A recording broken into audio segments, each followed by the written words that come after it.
My streaming, not streaming, yes, no. Great. Can you give me something? Streaming, yes, no. Alright, there is sound.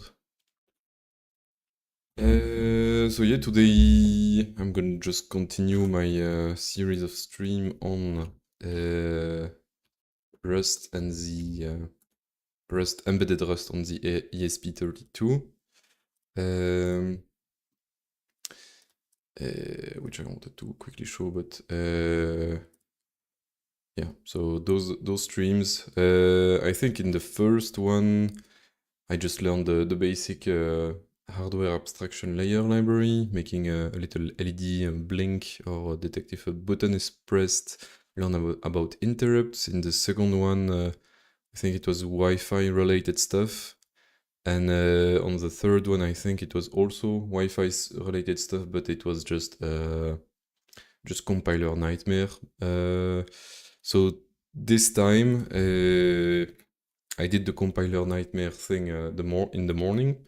Also try to understand a bit more what's happening with. You see that there is like a Rust toolchain.toml, and you have like a cargo config because you're building for another platform, which is Extensa, is like the architecture of the ESP32 CPU. Yeah, actually, maybe I shouldn't call it CPU, but or maybe I should. Not sure. And yeah, there is other stuff like you can change the link arguments, stuff like this. And there is also a build.rs file, which I don't know. I understand that all of those are used to like change the linker flags and so on and so on, or build for another like pick which CPU architecture you want to build for. Not entirely sure where all the pieces fit in and why there is 3 different files for it. But at least I understand that I need those 3 files configured correctly. So I already did the very, very basic hello world in Embassy. So Embassy is, if you know, free RTOS, which I've never used, but it's basically a way to have like multiple, it's like process management, like a process scheduler and communication between processes on microcontrollers. So it's kind of like a bare bone operating system, at least that's how I think about it. So basically here you can see, and Embassy is kind of a replacement for that. So it uses the async IO capabilities of Rust to basically execute multiple tasking concurrently, but on microcontroller. So yeah, in the more OS world, you would for async await, I used Tokyo previously, which is the most famous async IO executor on Rust, which was quite nice. And yeah, this Embassy is the same thing, but for embedded platforms. And it seems similar, and it seems quite powerful. So I just wanted to explore it, like see how you can create tasks and do message queues and stuff like this. And so in this very bare bone example, there is stuff that are already present from the previous stream. So we have no standard library, no main, and we still use the ESP hardware abstraction layer, which allows us to have like the clocks and the peripherals and so on. And this hardware abstraction layer has a Embassy support, which was why I struggled so much to install Embassy and make the hardware interface compatible with it. And so in this simple example, we just have, as you can see, an async function that is like a 1 second task that will every second print the test message. And here in the main, there is stuff happening here, but here you can see in the main loop, we print hello world, but every 5 seconds. And the goal is that the main task and the 1 second task execute concurrently. So So yeah, one will print the message every 1 second, the other one will print the message every 5 seconds, and yeah, they don't block each other. That's the main point. So yeah, I can just show quickly that this runs. And so yeah, at the bottom here, yeah, my camera should be somewhere else, but you can see the init, which is just the first line, and then hello world here, and then 5 tests, and then every 5 seconds you have a hello world again. And yeah, that's pretty much it for now. There was a bit of a boilerplate just to get the peripherals, set the system clock, and give a timer to Embassy. But besides that, it's spawning a task is as simple as doing a spawn or spawn, and you just give it the name, the future of the task, and yeah, that's pretty much it. So yeah, now I have I'm on the Embassy documentation, and so I just did the kind of getting started thing, and now I'm gonna try to, yeah, to lit an LED, for example, and what do they have? Yeah, I don't know, just run through this example and see how it goes, I guess. Now that you got one of the examples running, but what now? Let's go through a simple Embassy application for some other microcontroller to understand it better. So yeah, bare metal that I already have, no standard library, no main, dealing with errors. Then what follows are some declarations on how to deal with panic and faults. Oh yeah, so I also ran into that. When you do like no STD in Rust, it removes the default panic routine. So when your program has a hard crash, it has like a panic function that it calls to just print a backtrace or, I don't know, free memory, maybe stuff like this.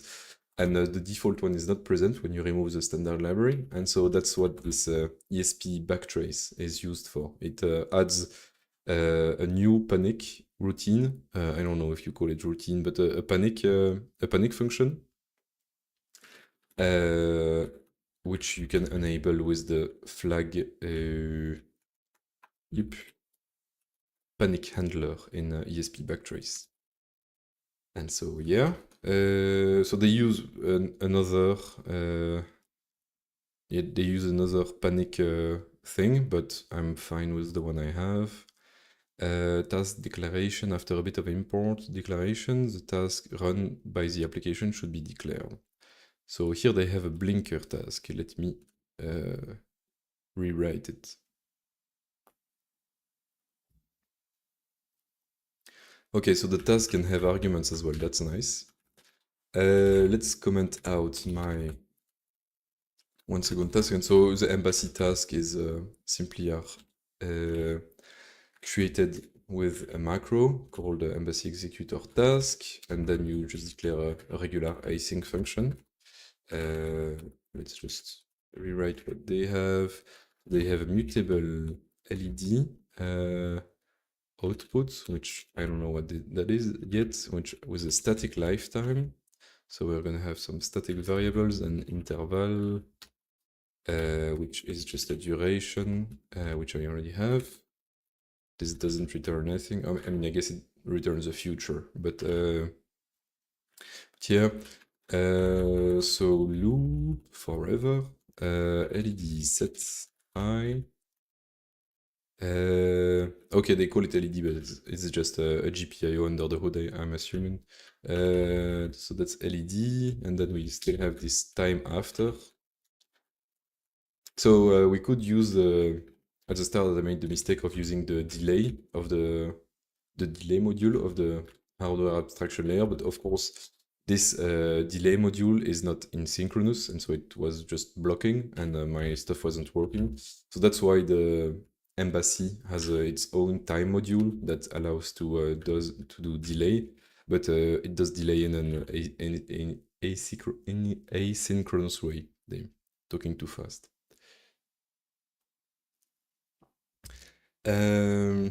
So yeah, and here we do interval.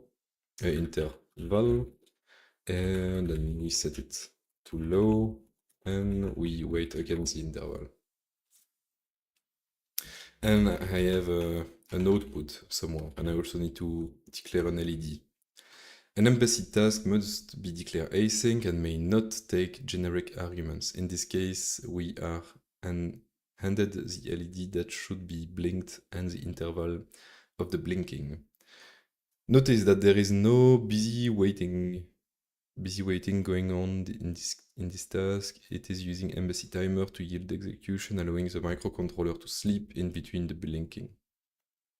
Okay, yeah, that's one of the main selling arguments of embassy, is that when you're awaiting and there is like no task are currently running, it consumes very little power as well. Which might not be the case on other like task management thing. Maybe they have like if it's waiting, they have like a busy loop running in the background. The main entry point of embassy application is defined using the embassy executor main. Ah, that's where it comes from. Okay, I just have a main here, but it is yeah, I'm gonna read the full name, otherwise it's a bit confusing to me if it works. I know it does not work. Okay, well, I guess I'm gonna just use the main, although I don't know where it comes from. Maybe ESP all? Not sure. But I also need to use embass. Okay, so that's just the GPIO stuff comes from here. So we use GPIO output like so.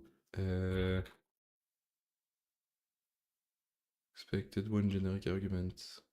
Okay, so maybe the output comes from something else. Let's just see what it says in the doc. The main entry point of embassy is this main thing. Macro, the entry point is passed as a spawner, which it can use to spawn other tasks. So yeah, that's the main task, the one that starts everything, and then it can spawn other tasks. Just like here. I wonder why they use the unwrap macro instead of just unwrapping. But yeah, okay. Here as well I should do unwrap, I think. Although this one doesn't exist anymore. So async function main that takes a spawner, and then embassy nrf in it default. Sure, I have something else, but it doesn't matter. And they get the output from nowhere. Okay, they have the full example here. They don't. Examples. Basic. SRC main. Where does output come from? Oh, they come from here. Okay. So this example does not work with my ESP32. Okay, but otherwise they are just testing some other stuff. I think if I go in the ESP hole,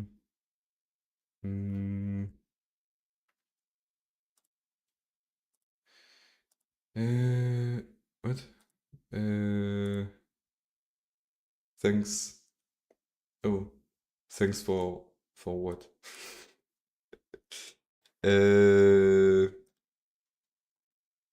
I think if I go in ESP hole, they have yes, they have embassy example. I should zoom. So they have embassy hello world, which is basically what I did. They have I2C, which I'm gonna do later. Do they have by any chance? I don't know. I guess I could just try to copy the GPIO stuff from here. Mm. Mhm. Mm. Timer interrupts, yeah, that's something else. So embassy wait. Just looking at the other examples. So an IO comes from GPIO. New peripherals IO. Uh,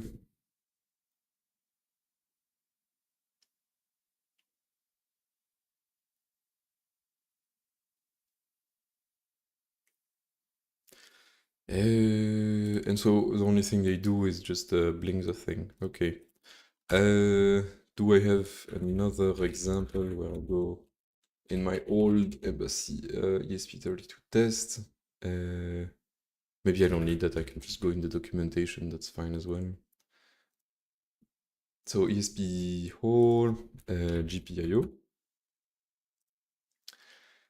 And so, yeah, that's what I want. That's the same. Then I have the IO stuff. And then I get an output. Yeah, I need IO from, I'm thinking IO here. Yeah, I assume. Uh,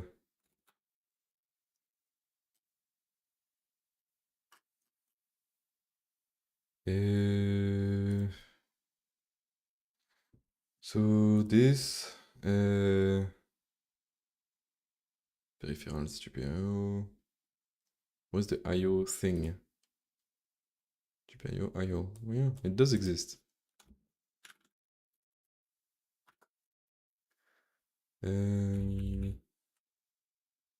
No IO in GPIO. Help, a similar name exists in the module notice capitalization. Yeah, but in the doc it is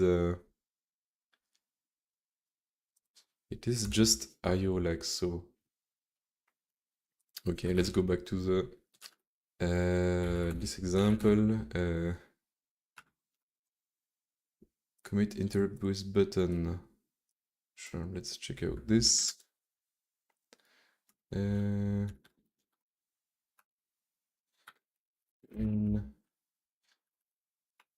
Oh, so it is IO. I guess that's I guess they use an old example then. Okay, remove unused import. And so, okay, when you do new, it returns self. Okay, then I get an IO. So it's kind of like this. And I need an output as well. Any output? Output, new peripherals. It does return a thing, but apparently it's not there for some reason.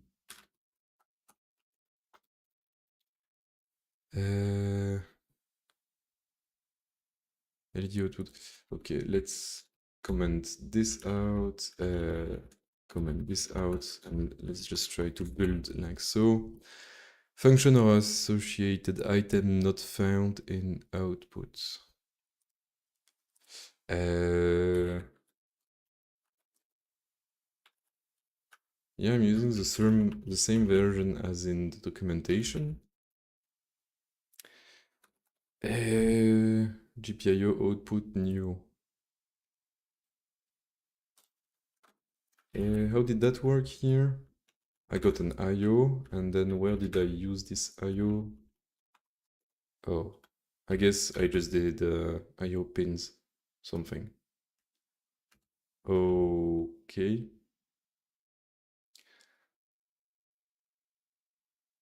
So output was not involved.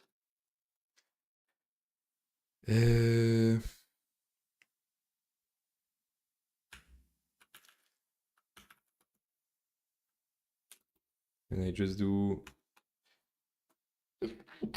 into push-pull output. Alright, yeah, let's just try this, I guess.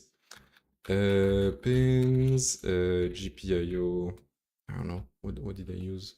They use 5. Let's use 5, I guess.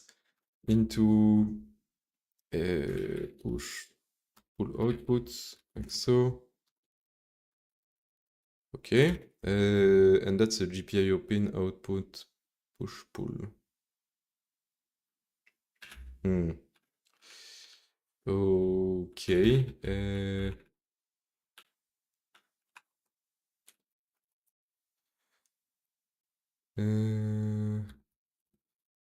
I'm guessing that's not gonna work, but if I retake my spawner and I use blinker, but this time I give it the LD and also duration from milliseconds, and let's say we want to blink it every second, and let's just keep the let's just keep a message in the main loop.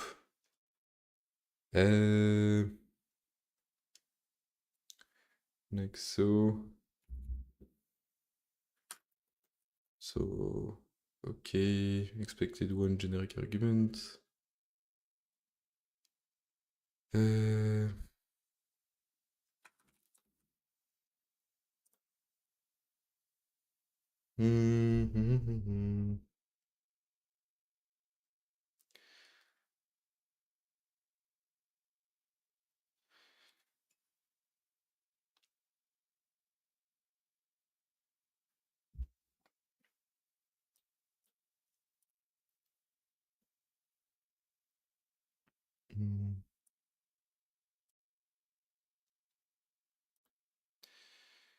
Alright.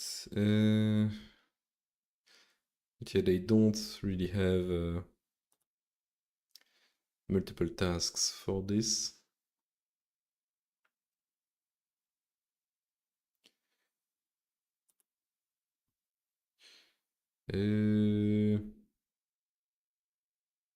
Alright.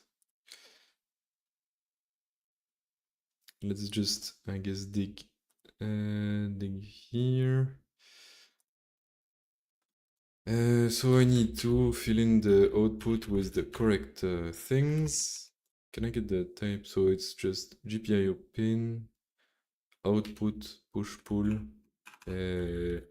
push, pull, and here it's like GPIO 5 something. No, okay, just the number 5, that makes it easier. And I'm guessing I need the expected one generic argument. Remove this mute. Okay, I need to include push-pull.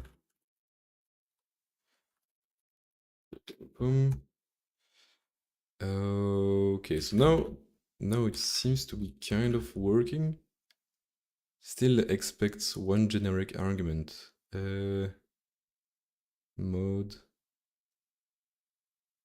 which I don't get, but can I do? Oh, can I do that? So what is this? Just GPIO pin. Okay. GPIO pin, like so, et GPIO pin.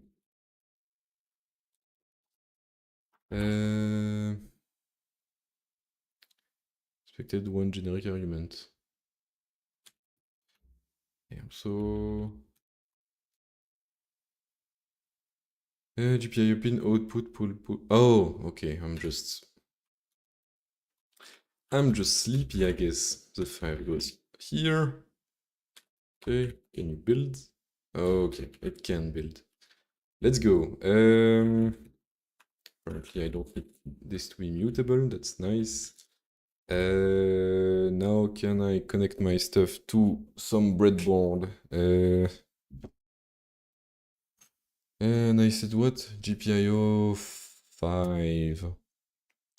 Where is GPIO 5? On the other side, I'm guessing. Yes, G5, that's there. And just plug that in. Up, there we go. Where is my random LED?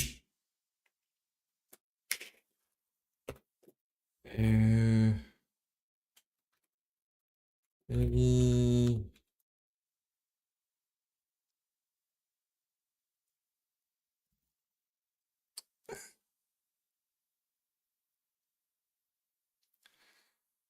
it's not what I want.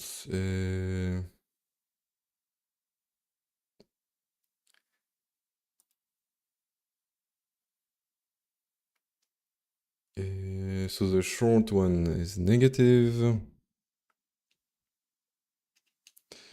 So, boom, boom, boom, boom.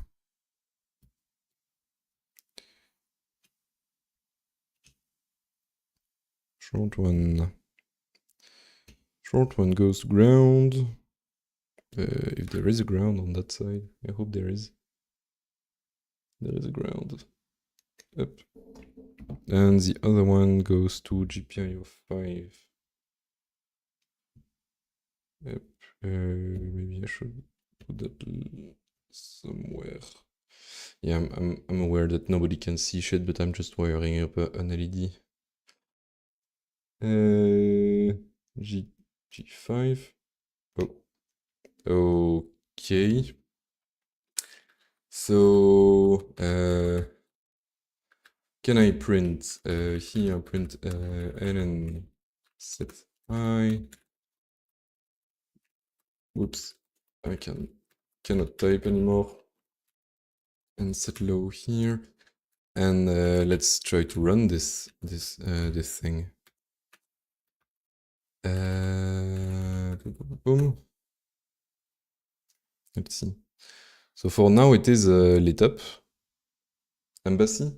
Yeah, Embassy is, I explained at the very beginning of the stream. Oh, it works. Yeah, it's the US Embassy, but for embedded system, basically. It sends diplomats into third world countries. Okay, but so yeah, the stuff is blinking, and in the meantime, there is the loop from main that is running. So yeah, Embassy is like an async I/O framework but for embedded systems. So I don't know if you don't know async I/O. It's like basically you can execute multiple tasks concurrently. So if one thing is waiting for a database query, the rest of your application can still query stuff on the internet or do other processing. Stuff like this. And so in the regular application, so on the OS in Rust, it's the framework is called Tokyo. But in the embedded world, it needs to be a bit smaller. And so they have another stuff called Embassy, but is basically the same. You have tasks, you can spawn tasks, and you can, all the tasks are asynchronous, and you can just await. You can call asynchronous function, await them later. You have message queues and stuff like this. Basically, it's a way to do stuff concurrently in embedded systems. Because in the previous examples, you just had a loop that goes forever, and maybe you have interrupts, but those are very low level, and it's not very handy to use. So yeah, something like this is it's pretty good. Async I/O is what Python tried to catch up with Node LMO. Yeah, probably. I mean, async I/O has always been something, I think. But yeah, it was popularized with Node, I think. Indeed. Although Node, yeah, they started like concurrent programming way before async I/O. I think there was like first there was the callback, and then it was annoying because you had like 10,000 callbacks nested.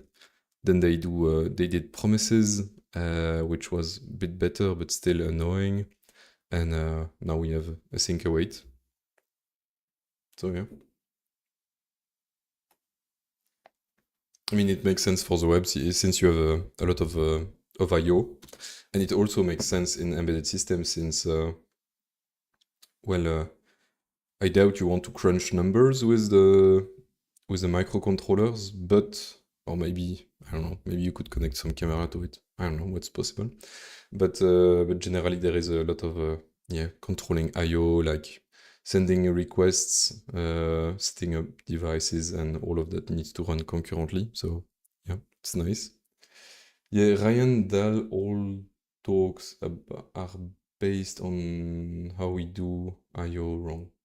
Don't know that guy, but yeah. You But yeah, async IO is great for IO, but it adds a bit of complexity because you need to understand what a future is, what a wait does, message queues, and so on. So it definitely adds complexity, and that's just why we didn't use it. Ryan, that is the guy behind Node. Okay. So, okay, it works. It works, it works. Now I can blink an LED, but asynchronously. Hell yeah. What else is there? So I wanted to maybe just let's do a little commit. Yeah. Commit initial commit blinking LED. Okay. So now what I want to do is remove this LED because it's distracting me.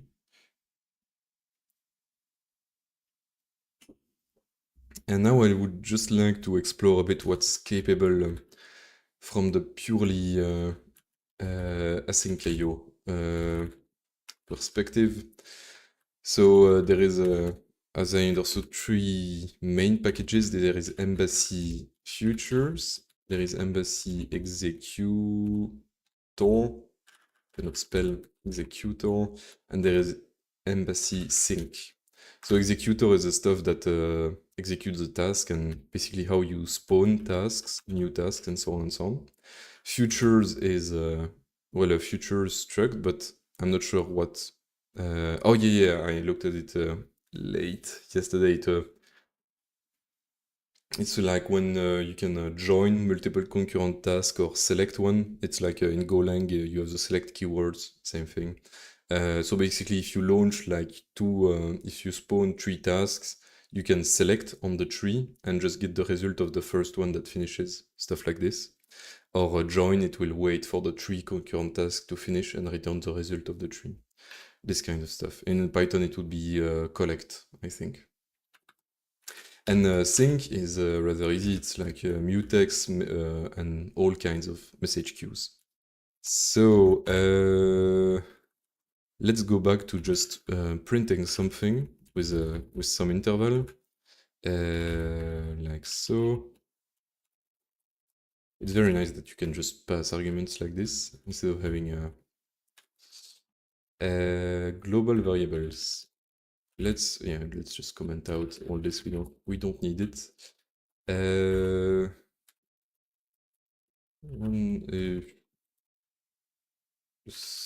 don't know, say hello. I don't know. Say hello. Like so. Say hello. Don't need the LED anymore. And second. So this should be the same thing, but same thing I started with. So yeah, okay, we have hello a bunch of time and hello from main should appear. Yeah, okay. Now let's try to be fancy and use Embassy sync. Hop.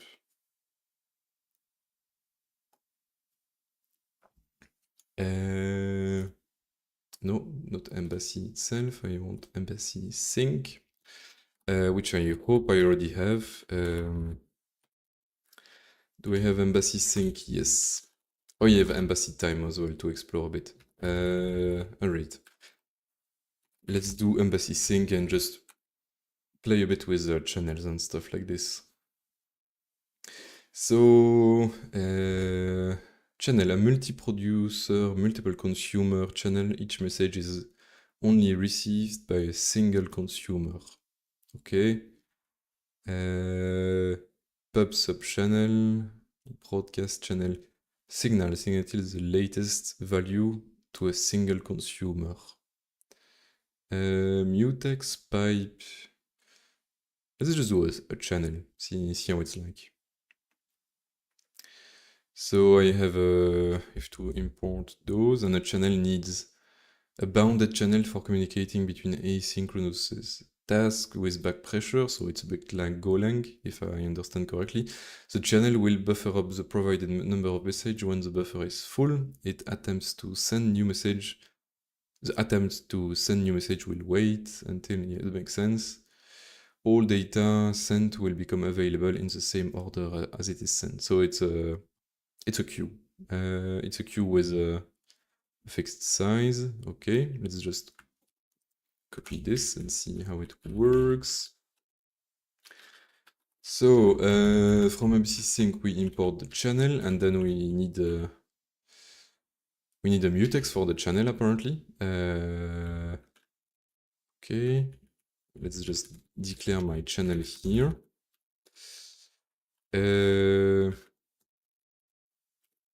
So I have a channel which is mutable apparently. I'm guessing, so first argument is a mutex, then it's the data type, and then it's the back pressure. So how many elements can you push without waiting? That makes sense. And so what we want to do is channel, can I send? And then I just send, I don't know, counter. Let's create a small counter. Let's mute counter is equal to 0. Okay. And this returns a send future. So new, establish a new bounded channel. Get a sender for this channel, receiver, send a value waiting until there is capacity. Sending completes when the value has been pushed to the channel's queue. This doesn't mean the value has been received yet. Okay, so we need to await this, but it will only wait if the buffer is full. That makes sense. My coffee is cold. That sucked. So okay. Now in the say hello, can I take in a channel, which will be a channel, again, no mutex, u32 and 3. And let's pass this channel here. Yeah. Oh,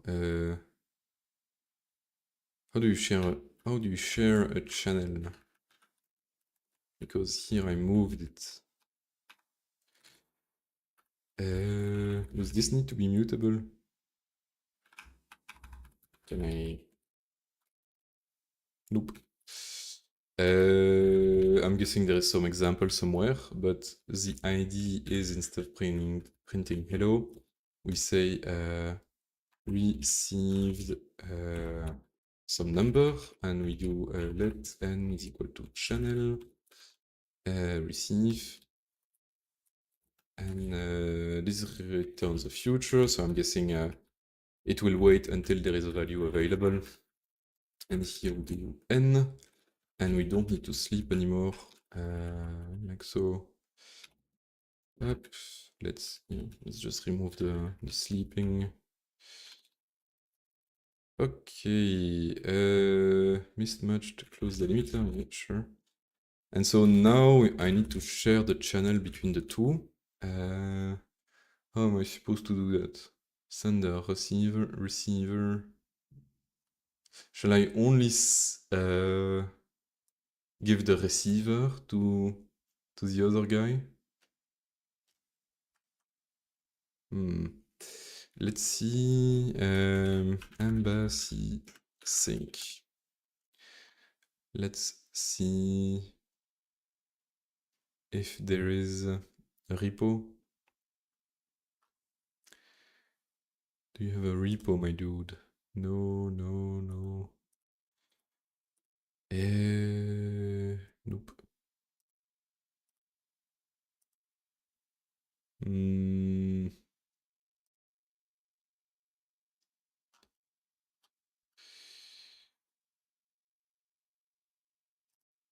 Where is the embassy repo? So, okay, here is embassy. And then they have like what examples. And they have basic. What does basic mean? Yeah, basic is a blinker, the thing that I did, layer by layer. Nope. Images? Nope. Pages? Nope. If I go into the sync thing, do they have a pub sub channel? Yeah, they don't really have examples.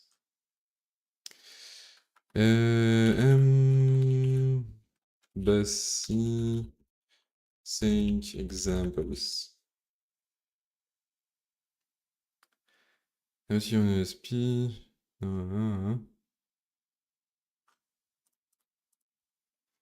Let's see. So that's a UART thing, but maybe they use channels as well. Nah, they just use a pipe and a raw mutex. UART writer task. Okay, this is something else. Yeah, this is where I was. No, just. Okay. Let's try to just give the receiver.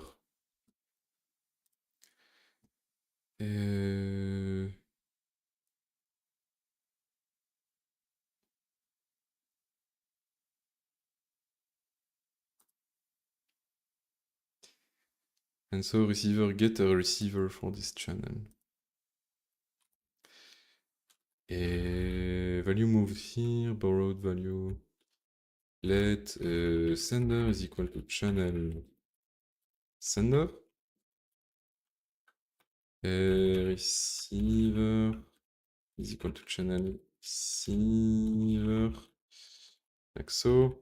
Can I do receiver here? And then I use sender here. But here okay, let me just. Can I get the type? It is returned here. Just okay, they don't say. They don't say. Can I receive from here? Then let me just back this up in case I need it. So this is receiver, which is a receiver, which takes some thing. Receive. Let's see what generic arguments you are missing. You're missing MTN, but I don't know what those are.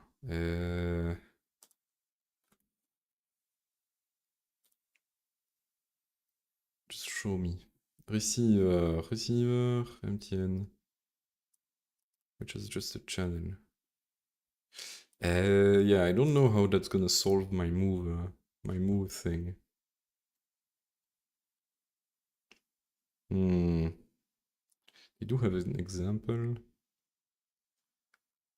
Do they have like GPIO async?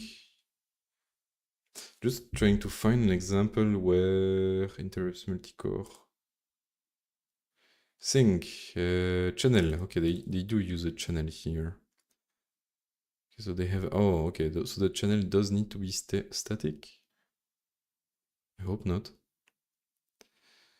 Channel send, channel send.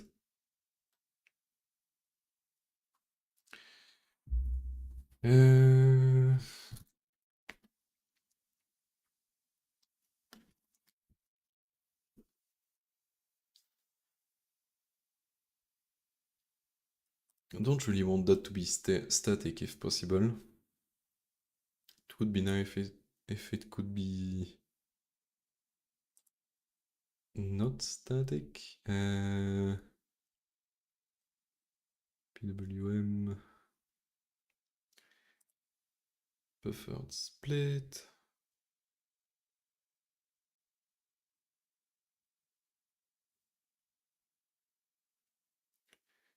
Oh, the Raspberry Pi Pico has built-in Wi-Fi.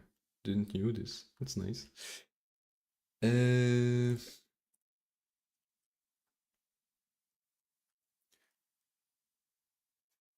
is there in the examples of this one? So they have Embassy Hello World.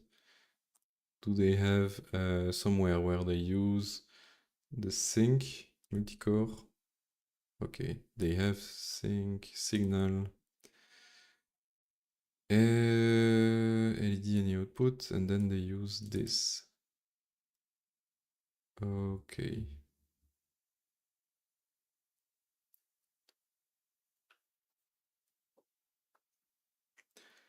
Okay, so I can. This has a static signal. Where do they create this thing? Ticker. LED control signal. What is LED control signal? LED control signal is equal to, oh, what the fuck is this? Init signal new. Static cell. Oh fuck, okay, it's a static thing again. Maybe it does need to be static. Actually, the empty n thing might be just the same argument as the channels one, maybe.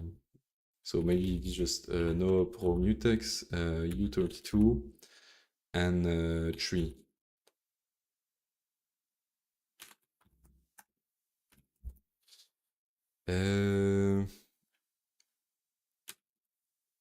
Expected lifetime parameter. Borrow data escapes outside of the function. Huh. So it needs to be static apparently, which is a bit sad. Okay, and so I would need to like do I need to do static channel is equal to this.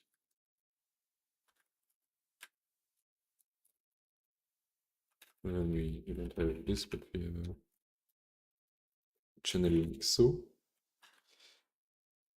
There is still one error. Provide a type for the static variable. Oh, I just did. Is equal to channel new. Mute cannot be shared between thread safety. I'm guessing static mute is not a thing. Yeah.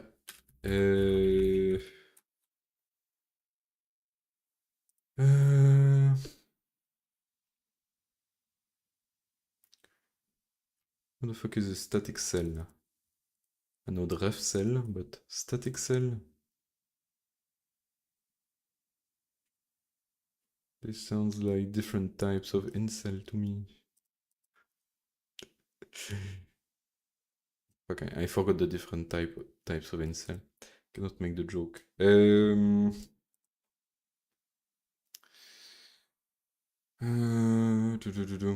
So yeah, basically it's like cheating a bit the type system, static cell I'm assuming, and creating static variables, but inside of a scope.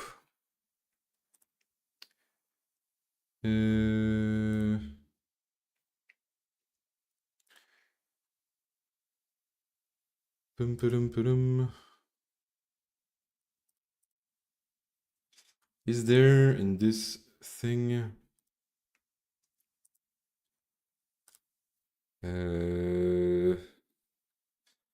embedded Rust sync?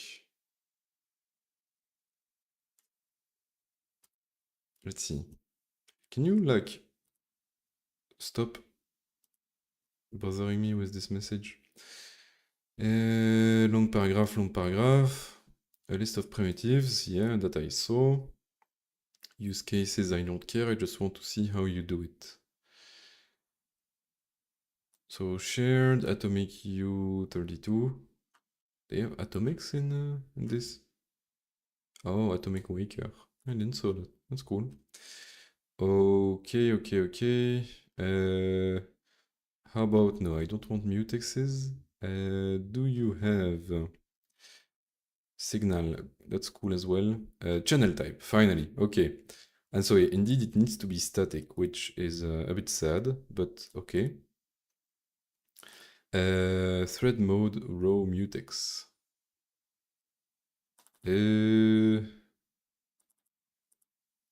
Okay. And so can I just do? Just gonna copy what he's doing. So this doesn't even need any arguments. This doesn't even need any arguments. Okay, okay, that's basically what I have. And here, shared, receive, await, and this sends stuff. And it just works. Oh, they say receive like this. Does that have an impact or how is it? Okay, so they probably just renamed it.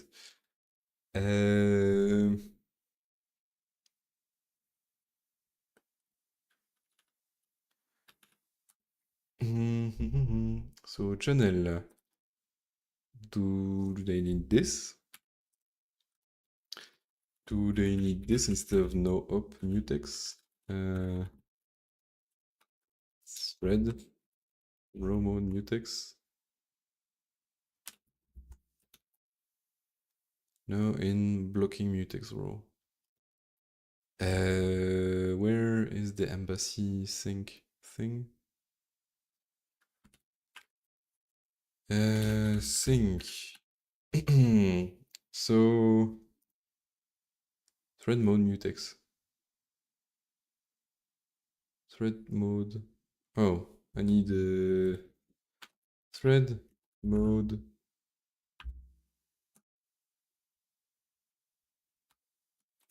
Mutex? Why doesn't it want to search? Mutex.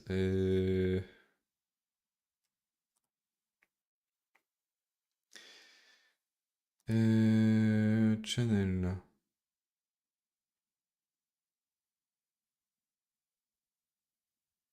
Dynamic. Receive future.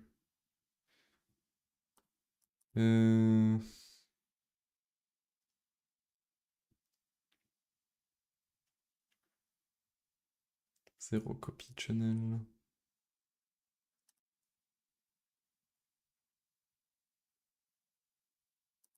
Blocking mutex. This module provides a blocking mutex that can be used to synchronize data.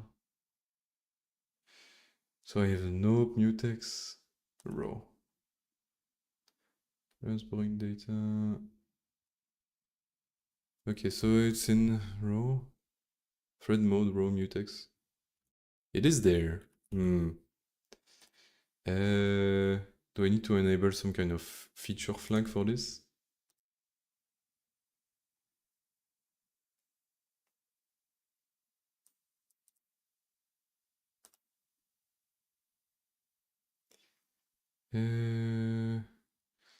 CFG any Cortex M feature STD.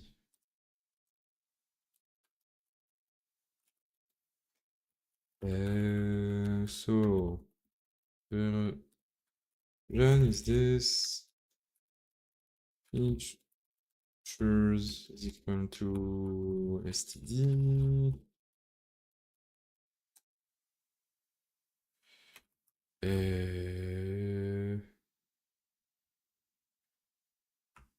Okay, I'm assuming that means there is a standard library available, which is not the case in my stuff. So yeah, no STDs. I mean, that's a good thing, I guess. But so I don't have the thread mode row mutex as well. And here I need no mutex.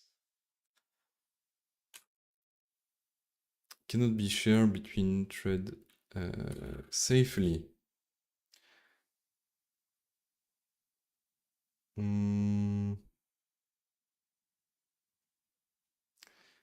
Can I just make this unsafe to test? Does unsafe work at the global scope?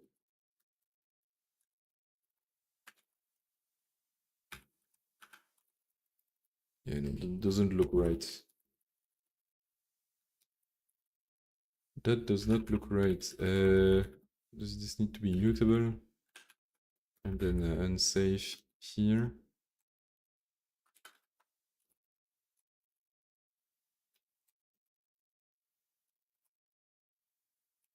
And a second unsafe here, I'm guessing. Can I just do this? No. Okay.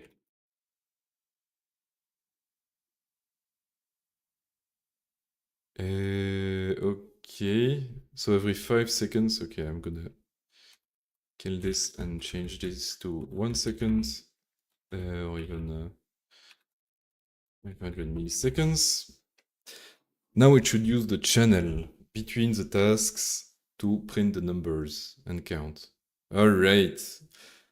Well, I have a bunch of unsafe, which is not nice, but at least the channel works. As expected. As expected.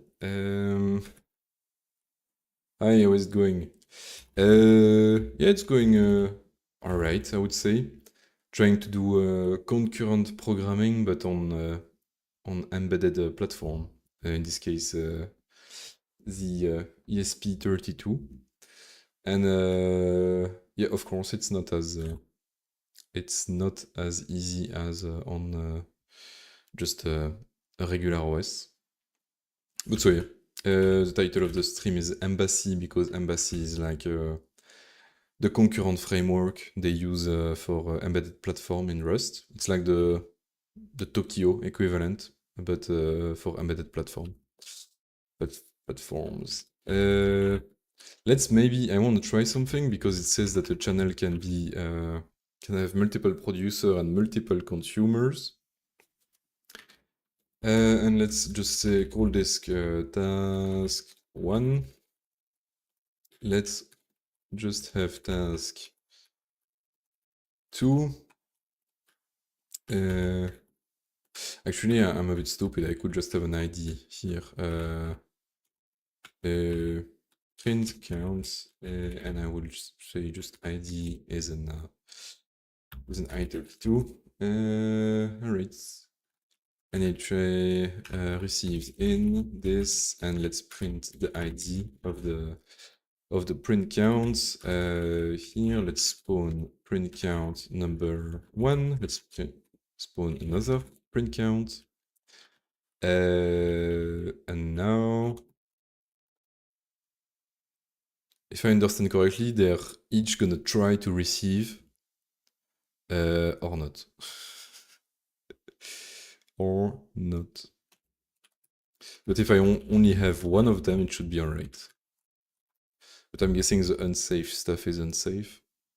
Who would have thought? So yeah, okay, it works if I only have one receiver, but if I have two, it crashes. Which is why I have okay, unsafe implementation, no pro mutex. Thread mode. Ah, it's in another module. Okay. Is it though? Huh. Okay, I don't have enough context for this. Where is where is come on, why do I always lose the documentation? So a channel raw mutex.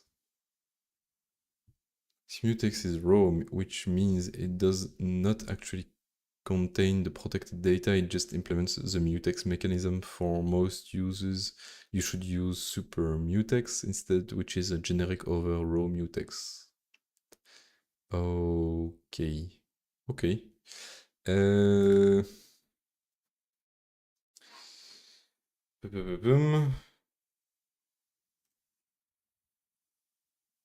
All ready to receive.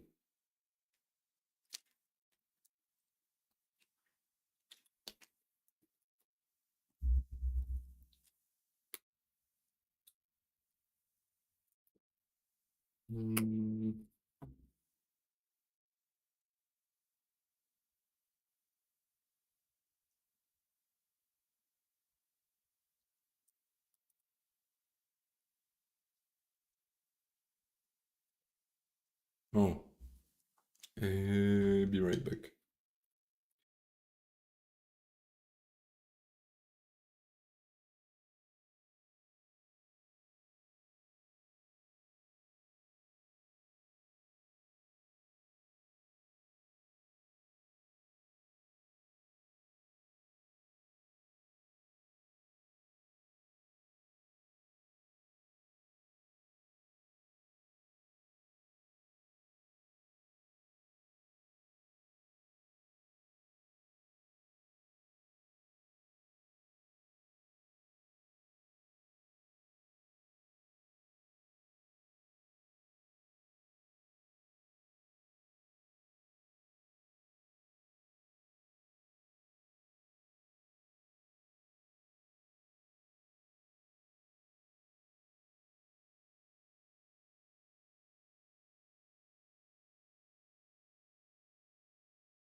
Alright, I'm back.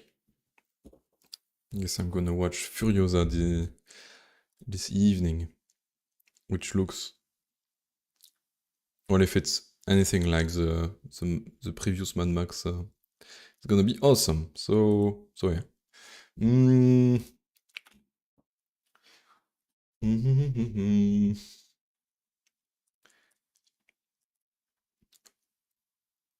Declare a bounded channel. That was a really cool BRB screen. Yeah, I upgraded.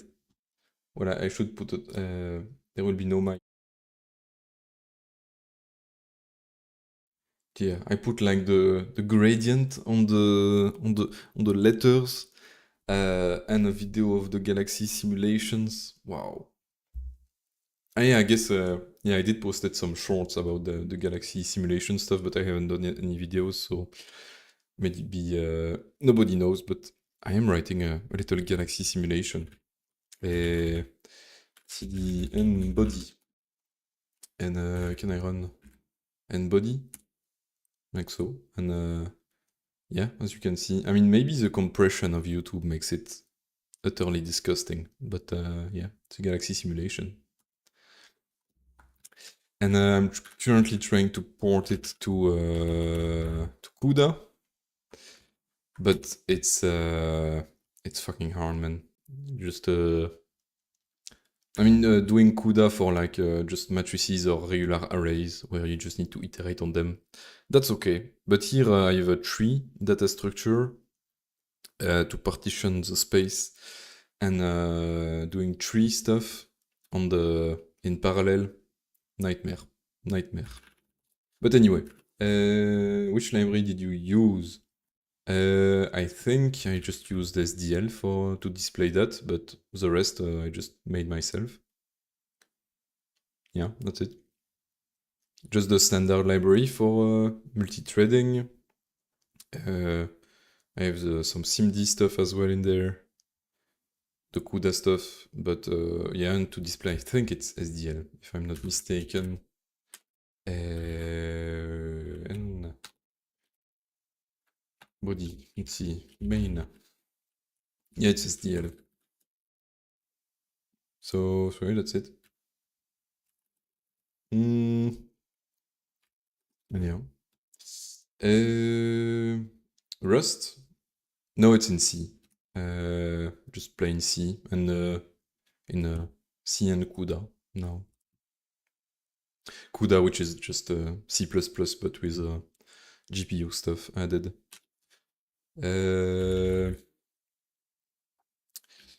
Alright, no, so that was another example. How can I have my channel be available to multiple things? I think this is fucking me. So no op row mutex means that basically it's like how do you say? Not boilerplate, but like when you have a thing that is just there to pretend to function, but it doesn't do really anything. How do you call that? Placeholder. That's it. That's a placeholder mutex. So I'm guessing I need to replace that by an actual mutex, and so there is row mutex, there is critical section row mutex. A mutex that allows borrowing data across executors and interrupts. Let's just try it, I guess. Critical section row mutex. Does it compile? Yes, it does. It is flushing the stuff. Okay, it is doing the same thing. What if I have multiple receivers? Prototype? What do you mean prototype? Oh fuck, it doesn't work.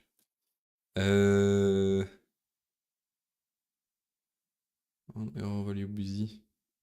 Main task, sync executor poll. Oh, okay. I remember yesterday when I was reading about Embassy Executor that it has Since it's an embedded platform, it cannot dynamically allocate the resources for the task. It needs to know that at compile time. And so I think I cannot just spawn a task like this multiple times. I need to have like print count, like 2 different tasks, I think, maybe. Let's just see. Because I thought the problem was the channel, but maybe it's not. Let's just do 1 here, 2 here. Let's see. What if I have 2 different tasks? Oh, let's go. Okay, that was it. That was it. So now, okay, that's a bit annoying. What if I have a task that I want to spawn multiple times? I guess there was this thing called a spawn sender, which I will look at later. But here we can see that the main sends a value and then it's randomly, like whichever one of those tasks is ready first gets the number that is received. So it doesn't like duplicate the value. Now what I would like to do is how can I get rid of this unsafe thing? Is this still unsafe? Or use of mutable static? Yeah, okay. So this is still unsafe. Oh, and do I need the critical section thing? No, for mutex. Does that work? Does that work with the placeholder mutex? It does. That's nice. I'm guessing maybe that's because, well, I'm not sure. I think the base model of the ESP32 only has like 1 core, so it doesn't really need mutexes to. Yeah, not sure. But if it works, it works. Let's leave it like so for now. I would like to be able to not use unsafe for this. Where was my no? Ah yeah, okay, that was it. So they have a static shared channel. Thread mode row.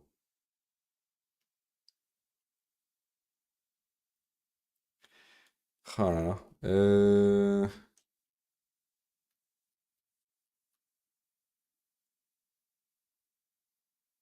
how do I get rid of the unsafe thing? You don't have to use the unsafe keyword in C. Well, yeah, in C, yeah, everything is unsafe, so the if everything is unsafe, don't have to use the unsafe keyword, am I right?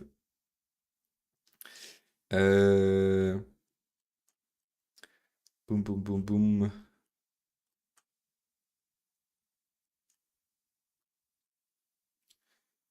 Do they say anything about this here?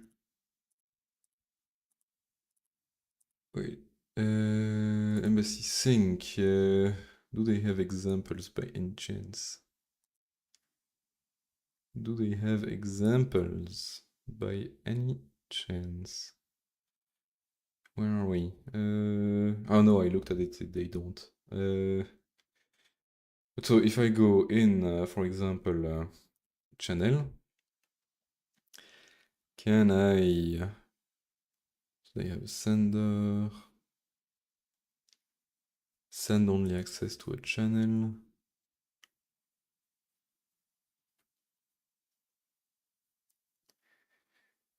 And the lifetime is the lifetime of the channel. It needs to be static apparently.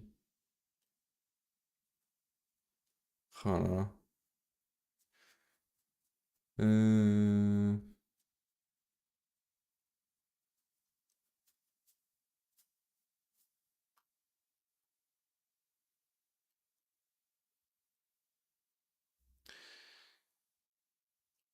Okay, so the receiver and the sender are just little wrappers to only allow for receive or sending. Uh,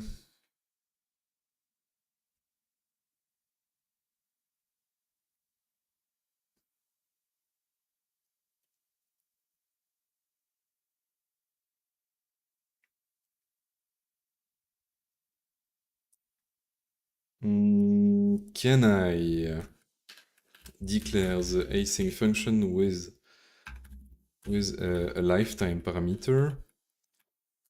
And here I do channel with this lifetime parameter and with a no opera mutex u32 3 like so. Let's just have one print for now. And let's redeclare the channel here. Let's undeclare it here. So channel. And here we give the channel as well. Cannot find function print count. No? That's a lot of errors. That is a lot of errors. Okay, I did make, probably just made a typo somewhere. Yeah, indeed. Up. Less error, but still errors. Task function must, yeah, okay, so a generic function is also like if you have a generic lifetime. Okay, I'm guessing that's a limitation of embedded system where the channels need to be static. Alright. But so I don't mind having a static thing, I just am annoyed that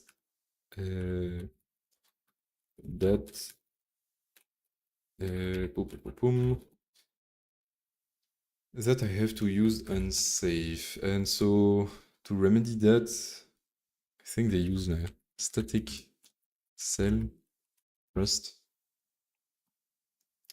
Static cell. Statically allocated initialized at runtime cell.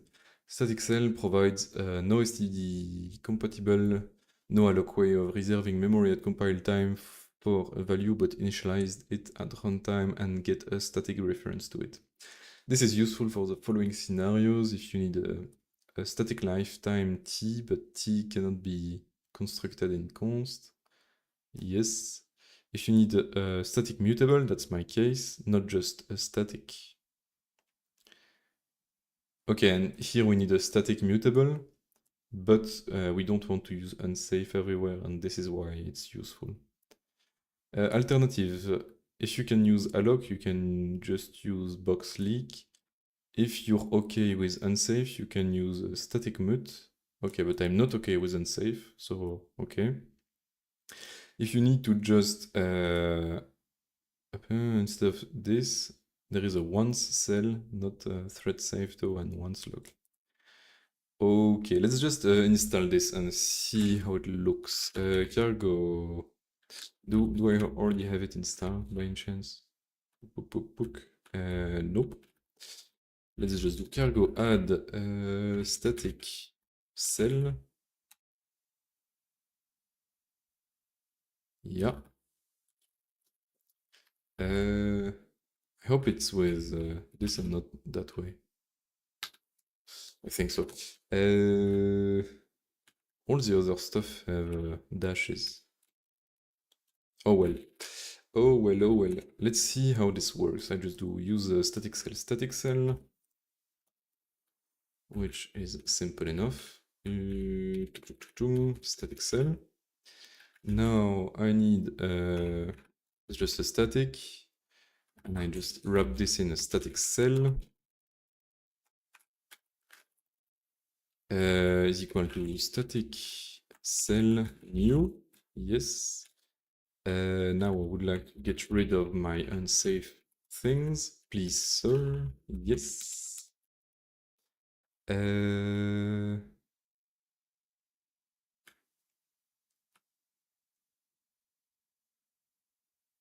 And here I have to declare my channel. Yeah. And I have to do channel init. And I just give the channel. And then here it's so. And how do I? This crate uses portable atomics. Sure. How? Oh, do I just need to dereference it after? Okay. Wait, can I just do this? And then I let channel is equal to channel. Nope.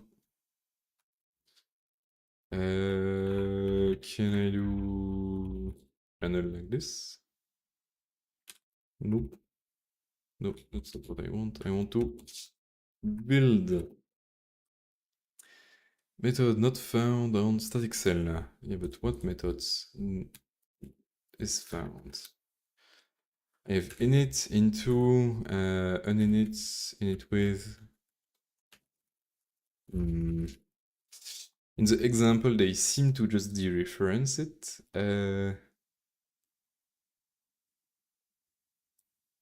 Initialize it at runtime. Runtime, this returns a static mutable. Okay. Trying to call it would panic. Okay. Static cell. New. Init. Init sounds like I'm freaking British. That's right, bruv. Init. Init with. And just init with a function and init, try init. And so send, sync, any borrow mutable. And so I can just call borrow mute. Can I just call borrow mute? Borrow mute. There is no borrow mute. We need to use for borrow mute.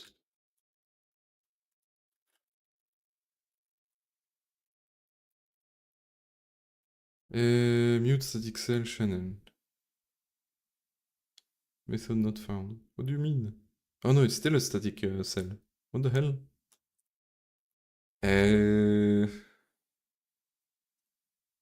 Hmm.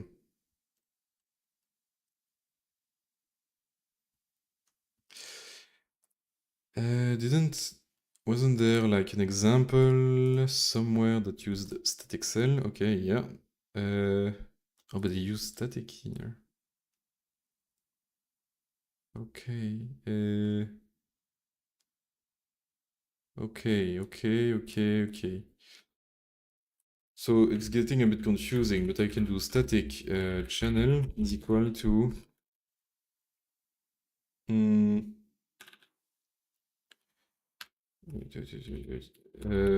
let channel is equal to whatever this stuff is. And it's not let, it's static. And we have to declare the type. So then we need to do channel here.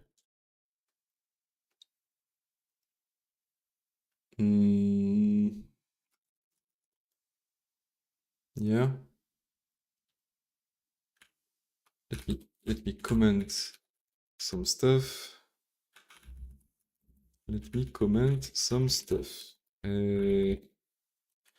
Cannot find. Oh, okay. I just made a typo. 2N 1L.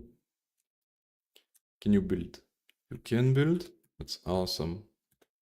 Now, how do you use it? So they have a txbuff that they have created. Oh no, they use, okay. Static this, and then txbuff is equal to take a mutable reference to it. Okay. Okay, and they spawn and they give it rx.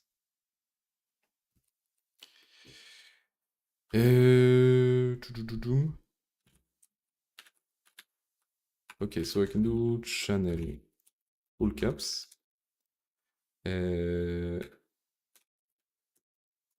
Channel full caps here. And then I'll do little channel, like which is a mutable reference to this. And then can I send? Hallelujah! Counter. Wait. Okay, can I use in my prints? So this is still, who cares? Here I need a channel, and this is a channel, which will be this, with a lifetime that is static, which should work, I hope. What am I doing wrong? Ah, yeah, okay. Bad rating.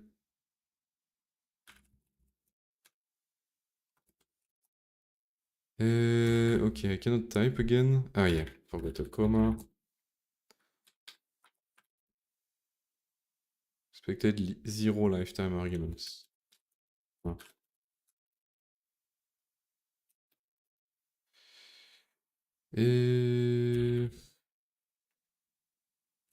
Okay, I need to give it a channel here.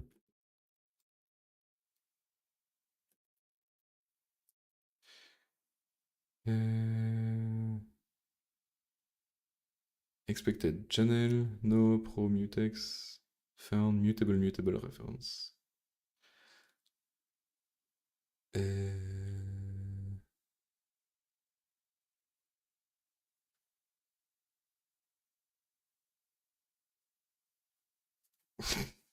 Can I copy this mess? Can I copy this mess?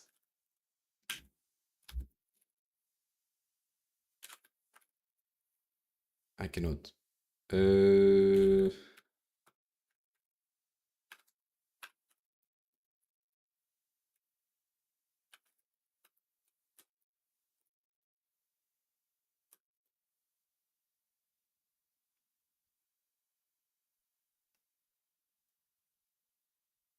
Creates temporary value which is freed while still in use. Fuck, I was so happy. It was about to work. Where are my examples? Do you have stuff that works with channel by any chance? Channel.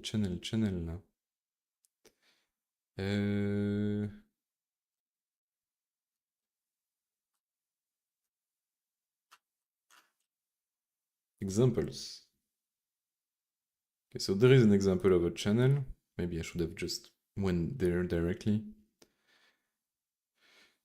So in this case, they take a sender, which takes a static lifetime, and they will use kind of the same thing.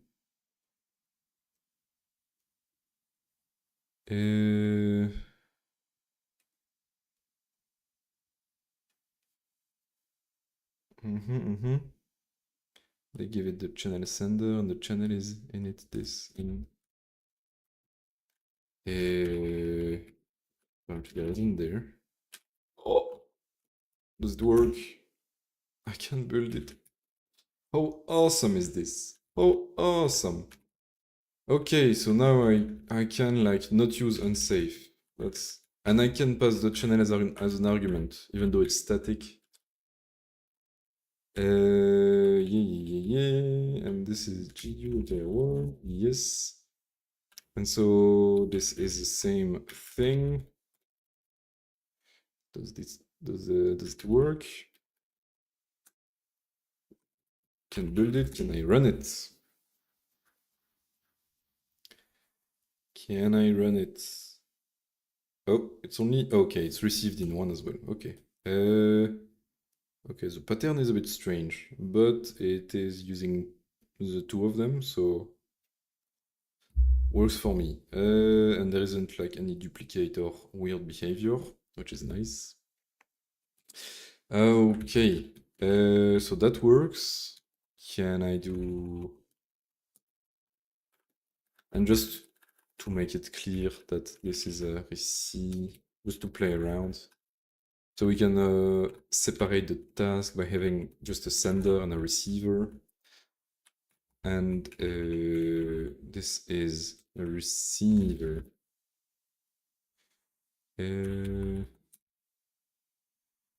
Expected receiver. Okay, maybe I shouldn't do this. Oh, okay. The one this one needs to change as well. Expected receiver, found receiver. Oh. Do I just need to borrow this? Can I do receiver 1, receiver 2? Receiver 1, receiver 2. Oh, never mind.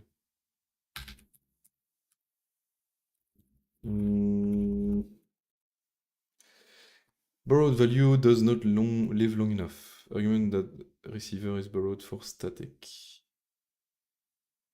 Expected a lifetime parameter.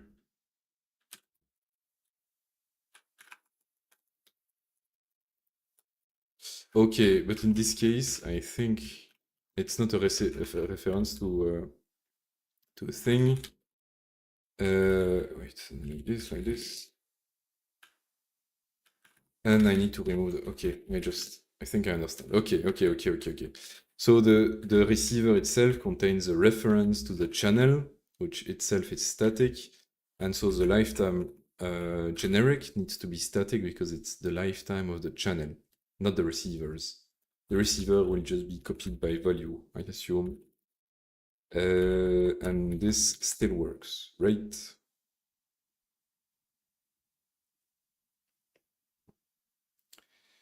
Where is my other command?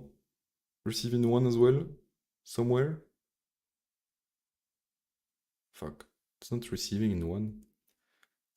Why is one not receiving? Come on, buddy. I know you can do it. Can I replace all this with critical... I don't remember what it's called. Critical section row mutex.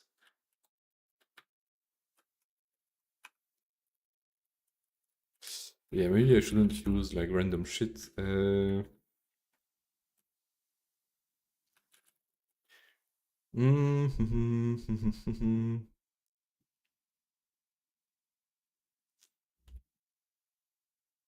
Okay, let's just say channel, let's say my channel is equal to, yeah, actually that doesn't, that wouldn't help. Okay, is it random? Or is it always the second one? It's always the second one. Can I, if I flip the things around?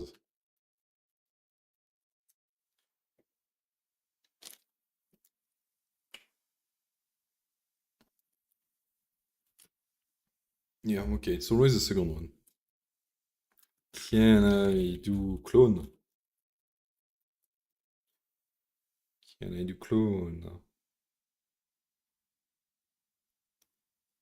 Alright. Come on, give me a 2 again. Fuck. Alright. Well, maybe that's just a CPU thing. Maybe it's not triggered by me. I'm not sure. I am not sure. Does this implement the copy trait? I don't know.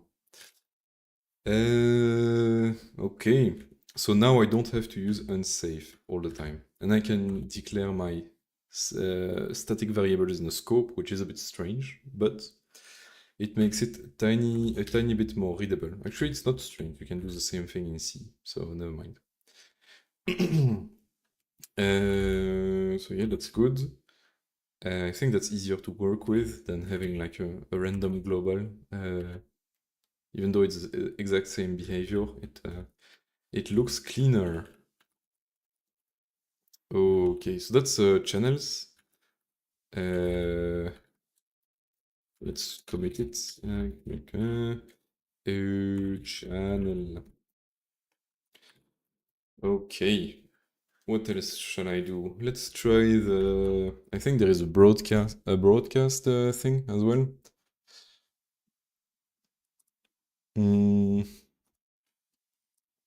I always lose my freaking documentation. Sync? No, on the. Okay, I know what's happening. I was on the documentation, then I always look at the source and I'm always confused. So a channel was a multiple producer, multiple consumer channel. Each message is only received by a single consumer. Okay. Can I try the multiple producer thing? Let's just do a task and we do produce, I don't know, good numbers. It doesn't need an ID. It needs a channel, but a sender it needs. Where is my receiver? I need to import sender. And so I can spawn, produce good numbers. It doesn't need an ID. It does need a sender. Made a typo.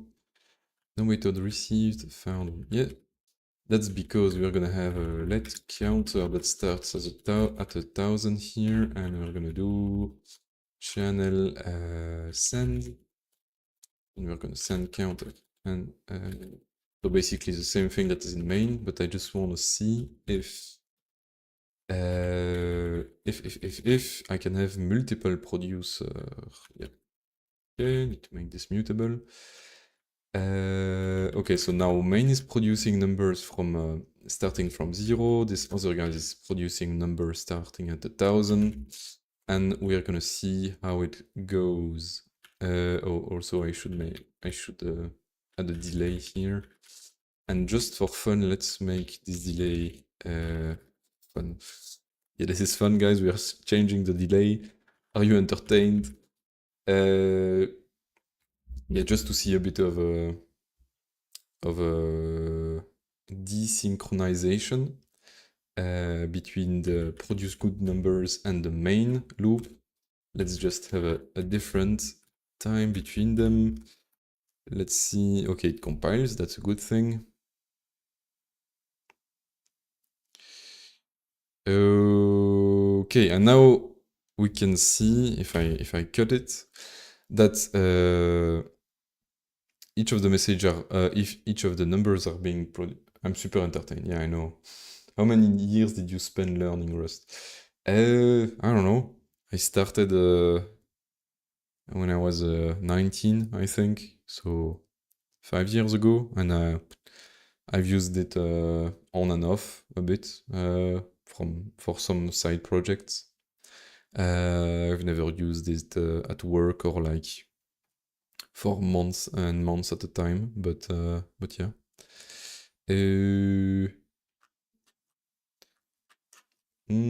I like it. I like Rust. The compiler is very annoying sometimes, but when it runs, you know.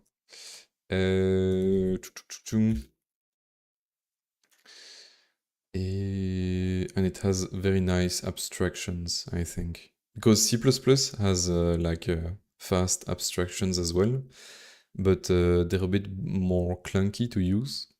So yeah, I like that about Rust. It's just confusing to me. Yeah, some of it, there is a lot of safety mechanism built into the language. So yeah, I think that's what's confusing you. but those mechanisms are here for a reason. So yeah, for example, you can never have a null dereference. You can never dereference a null pointer. There is no pointers. Never used C++ yet. Ah, yeah, okay. Well, then you must be very confused as well. But yeah. Yeah, it's nice. There is a whole system with lifetimes to see if your references, so references are just pointers, are valid and can be used. And basically, it's like you can, if you use it well, you can never crash at runtime, which is quite nice. So compile time is a bit annoying, but if it runs, and it will run well forever. So yeah. I think that's one of the big reasons why they want to use it in embedded systems is because it's more reliable than C, and if you have an embedded device somewhere, it's just expected to work. You know, it can never crash. So yeah. So here I had two producer, so main and this task, which were producing numbers, and we can see that they were distributed amongst the two receiving tasks, and that the thousands one were sent more regularly than the receive one. All right, yeah, that works. That's nice. Let's try something else. So that I understand. Each message is only received by a single consumer. That makes sense. Maybe I should make this bigger. Priority channel, a multi-producer, multiple consumer channel. So it's the same kind of channel as the regular channel. Each message is only received by a single consumer. Higher priority items are shifted to the front of the channel. Okay, so it's the same thing, but there is a priority queue involved. Priority channel, and then when you send something, oh, sender, no, I want to send message T. Sending completes when the value has been pushed. Doesn't mean. Where's the priority? Oh, there is a ord. Okay. Okay, so the type that you send or receive has to implement the ord trait, which allows your items to be sorted and have a priority to them, which is quite handy. Do I want to do this though? I think I understand pretty much what it is. It's a priority queue, but yeah, for multiple tasks. And basically it's the exact same thing as the channel, but it needs to implement the ord trait. Okay, that's not too bad to understand.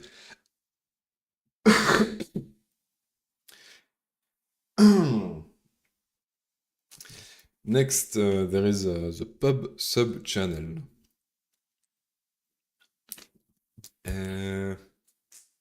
Pub sub channel, a broadcast channel, publish subscribe channel. Each message is received by all consumers. All right. I'm assuming it's kind of the same interface. So it needs a raw mutex, a type, and a capacity.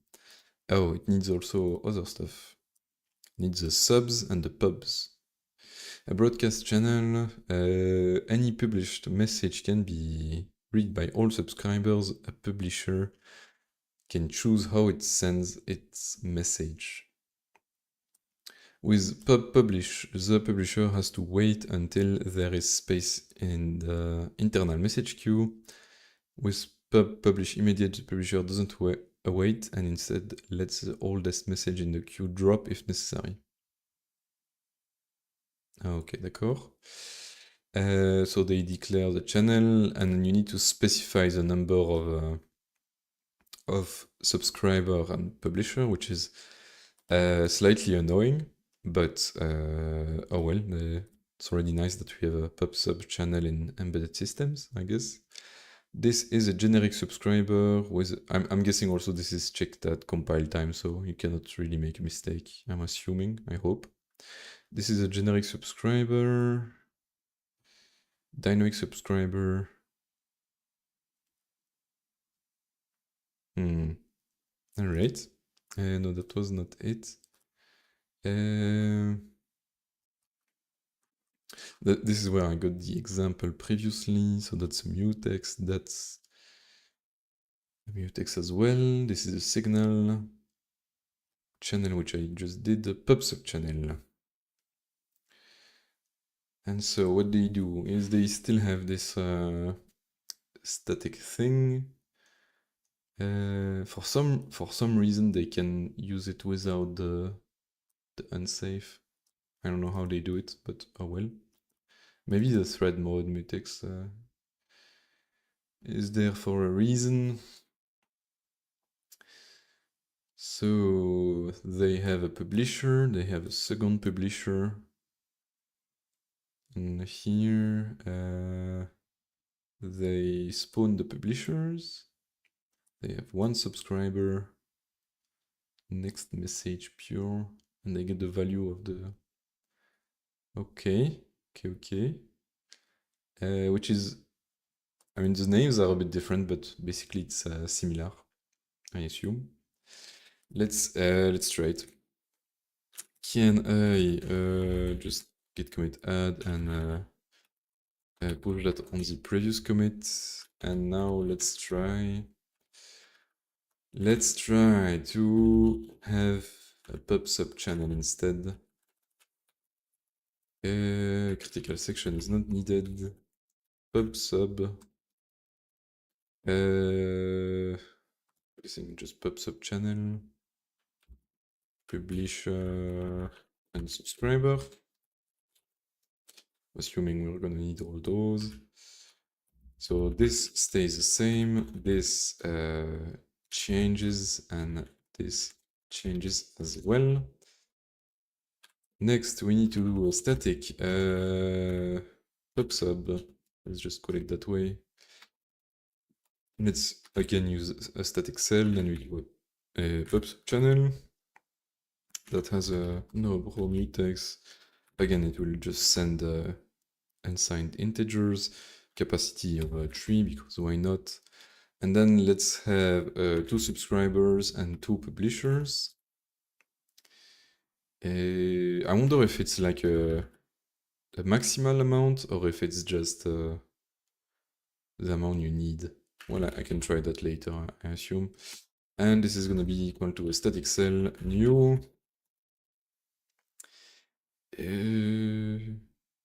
I'm missing something, I'm not sure what. Static cell, this. Oh, yeah, right. Missing one angle bracket. Pub sub is equal to pub sub the stuff in it, and we do a pub sub channel new. I assume this is like so. Where does it init the stuff? It doesn't init it.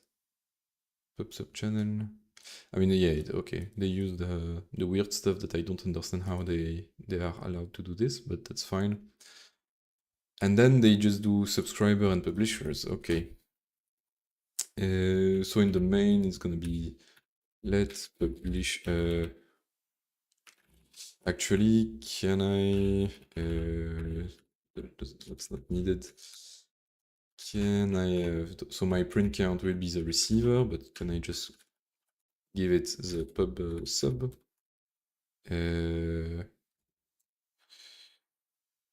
Pub sub publisher?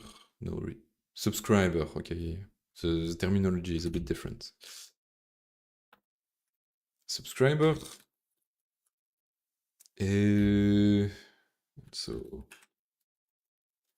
okay, and this will take, instead of a receiver, this will take subscriber, which has this.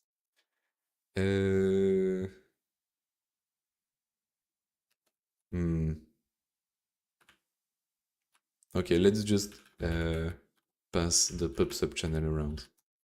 I'm too lazy to type this thing 1,000 times. u32 pub sub is equal to this, and this will be u32 pub sub, which is not a channel, just pub sub. Here we'll do subscriber is equal to pub sub subscriber, like so. So we do the sub is receive, I assume. It's not receive. How do you get a message from a subscriber? You get next message pure. That sounds overly fancy. We'll see what it's about in a moment. Pure, like so. Value.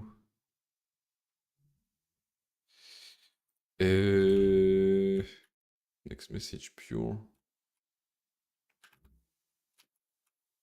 Can I do unwrap? If it's yeah, I'm not sure how this works. Maybe let's just look at the documentation. Actually, they have a better example here. So you create a pub sub channel like so. You create subscriber like so. Oh, a subscriber needs to be unwrapped. Yes, and it needs to be mutable as well. All right, it's fine. This needs to be like so. And so this here I just give the pub sub. I just give the pub sub.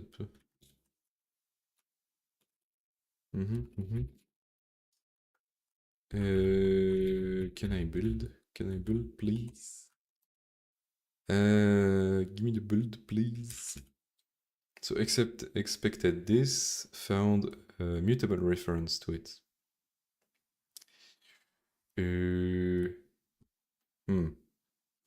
That's gonna be tricky. This is a dynamic subscriber with a dynamic trait object reference to the channel. Not sure what the difference is here. We have a publisher and wrap. Publish a message, but wait if the queue is full. Okay. Publish immediate. Yeah, it will drop the thing. So wait for a new message. If the subscriber missed a message, the wait result will be a lag result. So here from the subscriber, we get next message await. And then we get a wait result, message 42. Okay. Wait again, but this time ignore any lag results. If the subscriber missed a message, the wait result will be a lag result. Oh, okay. So that's why there is a pure versus a non-pure. Okay. Okay.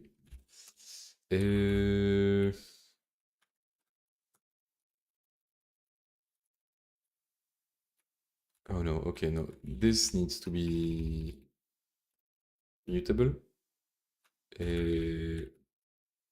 This is already. So I can build it now. I cannot build it now. But this is with a static lifetime. Does this cause any issue? Okay, I can build it. Hallelujah. Okay. And so what I'm gonna do is let, so I have a subscriber up there. Yeah. I'm gonna do pub is equal to pub sub publisher. Can't I just have a publisher? Yeah, it's publisher. Unwrap. Expected one of the identifier. What do you mean? What do you mean?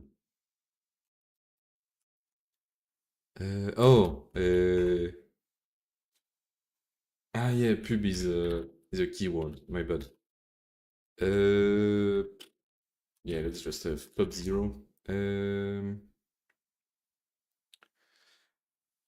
Boom. Ah, fuck.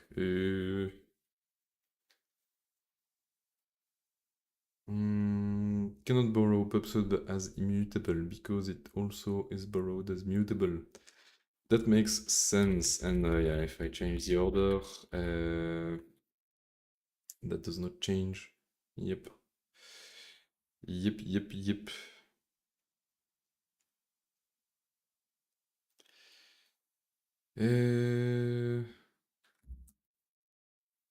So in their example, they create a subscriber here.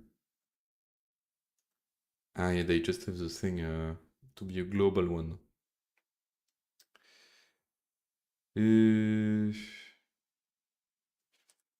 Does it need to be mutable though?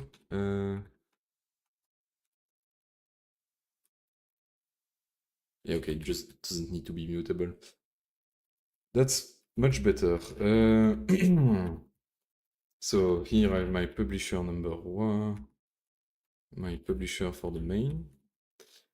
And I have my subscriber. My subscriber is set up.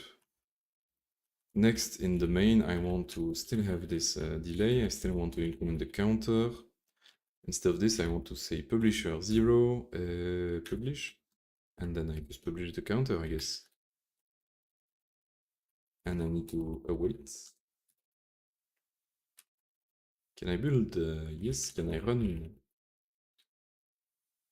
Can I run? Alright. Now, that's basically the behavior we had before with the regular channel. Now let's spice things up a little by having 2 consumers and 2 producers. And so this one will need the pub/sub as well. Okay, this will basically be duplicated. I can remove this one. Print count 2. Yes. I wonder if there is a better way to say how many we're gonna use, or how many we're gonna spawn like this. Okay, and produce good numbers takes in, well, this. Up. Like so. And here we say let pub1 is equal to pub/sub publisher. Do I need to unwrap it? Yeah, I do. Unwrap, like so. And this is pub1 publish counter, like so. And we need to await, of course. Whoops, caps lock. Okay. Let's make it a bit slower.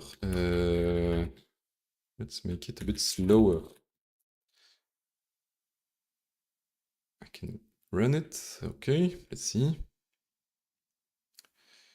Ooh, that's nice. And so now it's a broadcast thing. So we have 2 publishers that publish different kind of numbers, but every time there is a message published, it is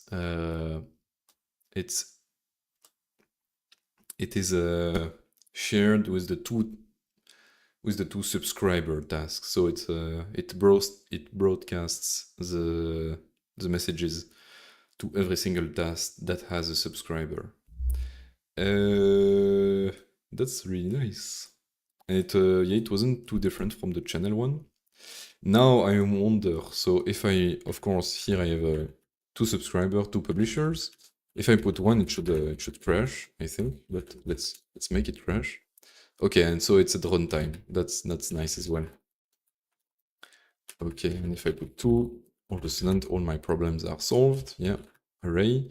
But what if I put like 10? I can put more, right? Not right? Expected 2, found 10. How did it work before then?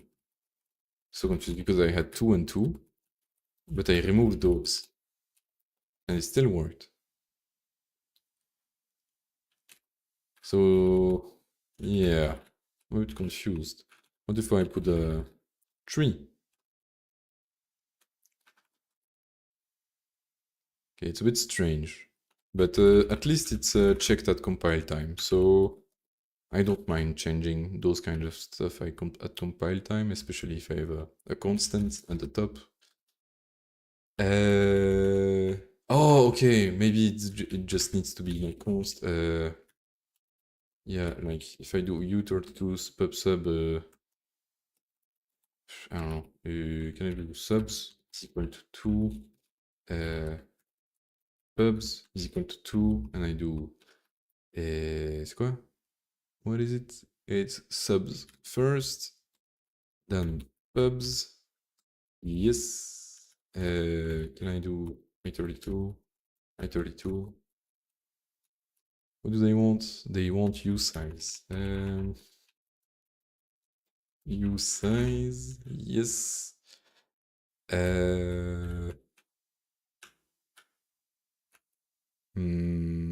Oh, yeah, and here I can just use this. So, okay, this works.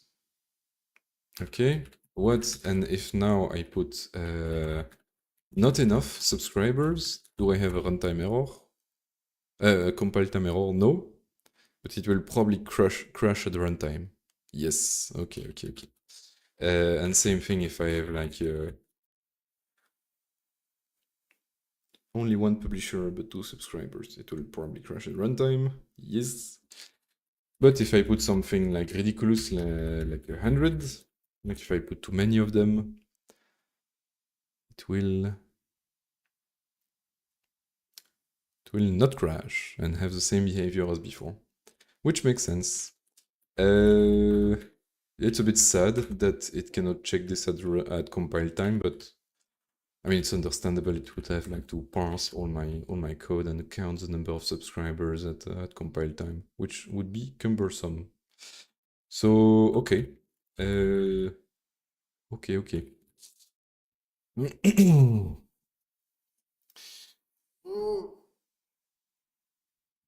Alright, so that's a pub sub channel. Not too bad.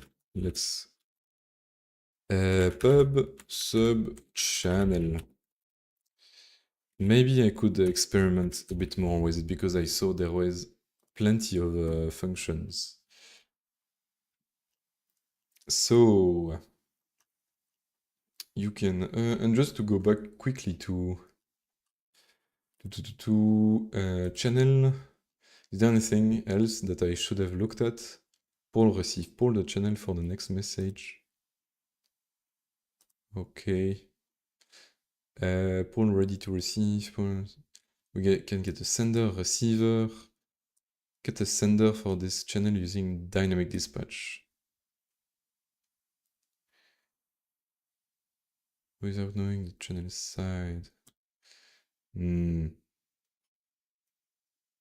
Not sure what they mean by dynamic dispatch. Does this mean I can have different kind of types, or I mean I assume not because the type is always the same. I know the dynamic keyword in Rust, but don't know if this refers to it. Anyway, you can send the value, you can try to send the value, and if the buffer is full, I'm assuming it returns an error. Yeah, okay. Receive, that I saw. Ready to receive.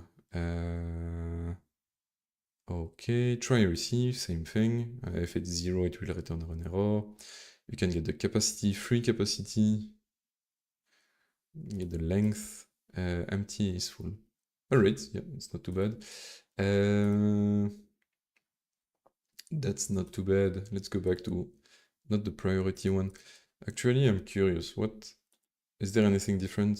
I know. I think it was just a regular channel, but with ORD as well. So pops up channel. There is a subscriber, dynamic subscriber, publisher, dynamic publisher.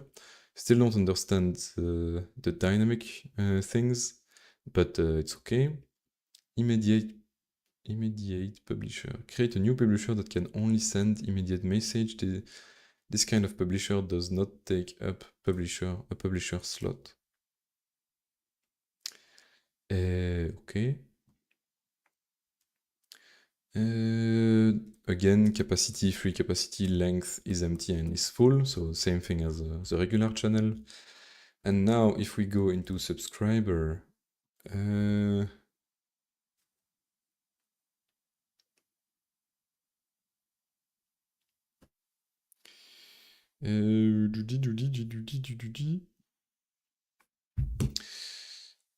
we can get next message, so wait for a published message. Subscriber, wait future. And then next message pure, which is what I use, wait for a published message, ignoring lag result. So, oh, okay. So can I introduce some lag by just having, for example, from the first receiver, I'm gonna have a thing that that waits 1 second. And so here it will, with the pure one, it will ignore the messages that I wasn't in time to catch. So, and this is the first one. So, wait, let me pause this. So it got the first one, and it got the second one, and it got the first one of the other, got the third one, got the fourth one.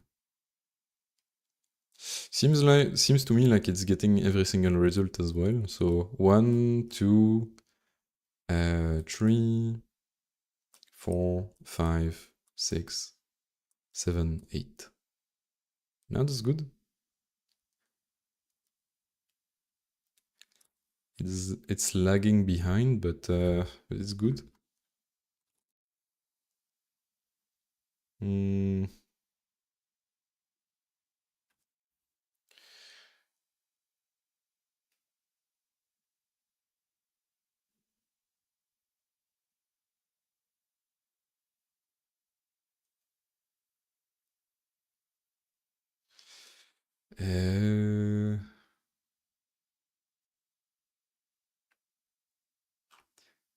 Yeah, I don't see the thousands anymore,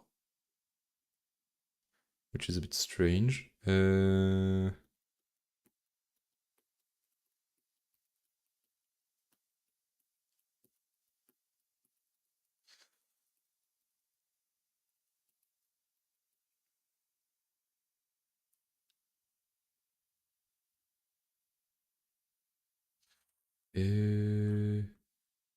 Oh wait, I have it at my bad. Can I do this every 3 seconds? And let's start with a delay.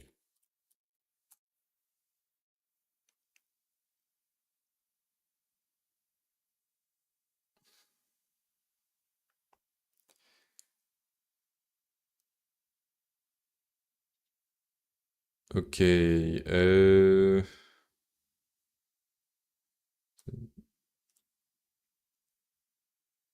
I feel like this is pausing the entire application, which is not supposed to happen. So the thousands are definitely here. The regular ones are not. Oh, and so yeah, okay, that's what's happening. So there is lag on the first one, I assume. And since we use pure, we just drop the one that could not be sent. But if I use not the pure one, oh, it needs to be formatted somehow. Can I do this? Yes, I can. Okay, I can print the debug. Let's see how this works. So I have message.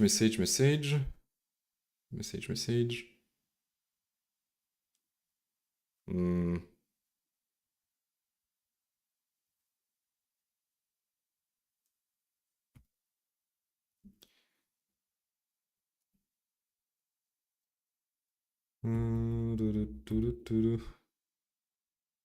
I don't get the lag though.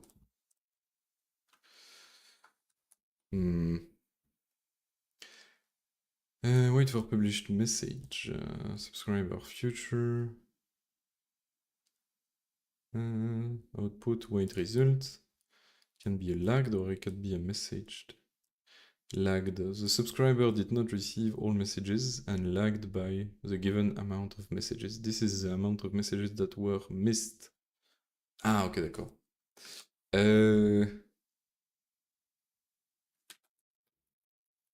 And if we don't do that,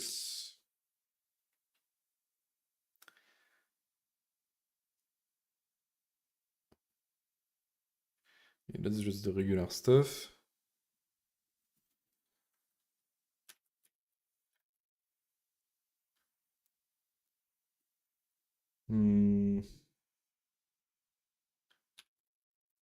And with the timer, it seems to stop the whole thing. I'm trying to get a lag, but I'm not sure if this would work with the timer.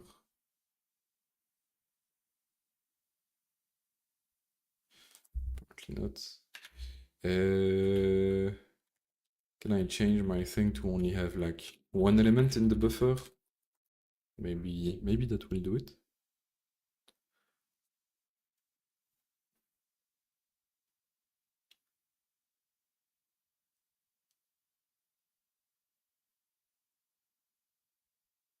Ah. Yeah, that does not seem concurrent to me. That does not seem concurrent to me.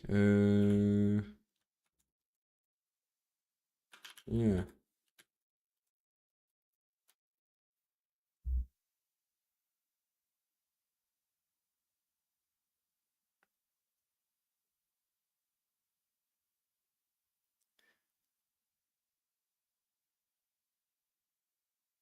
Oh, yeah, I guess I should have some delay. Otherwise, it's just gonna like, do his thing.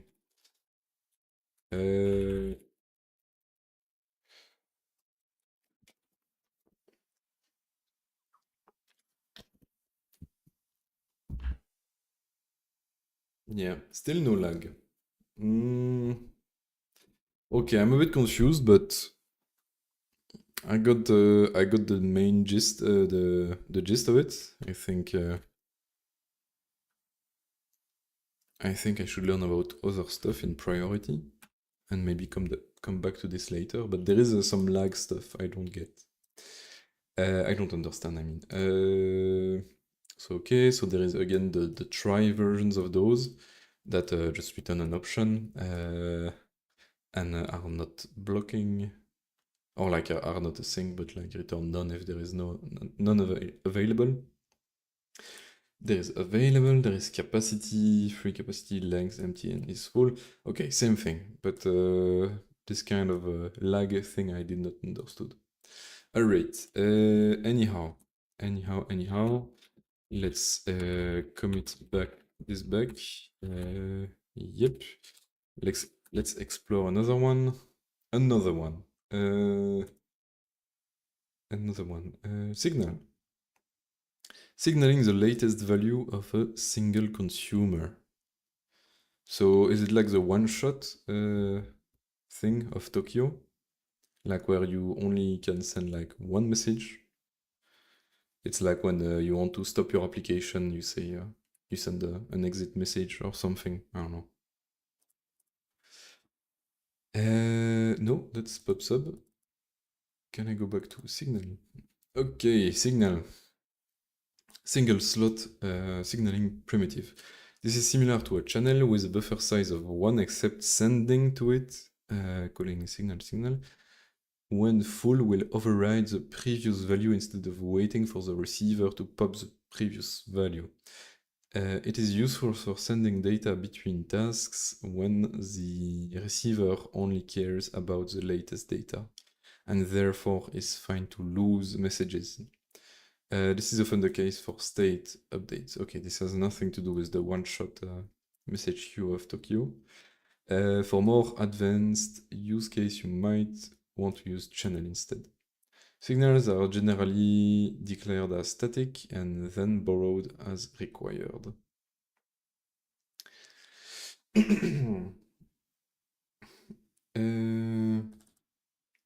They use critical section mutex. I wonder if some of my troubles are related to the no-op thing. What is there? Critical section mutex. Can I guess critical section mutex? Kirgoran, let's see.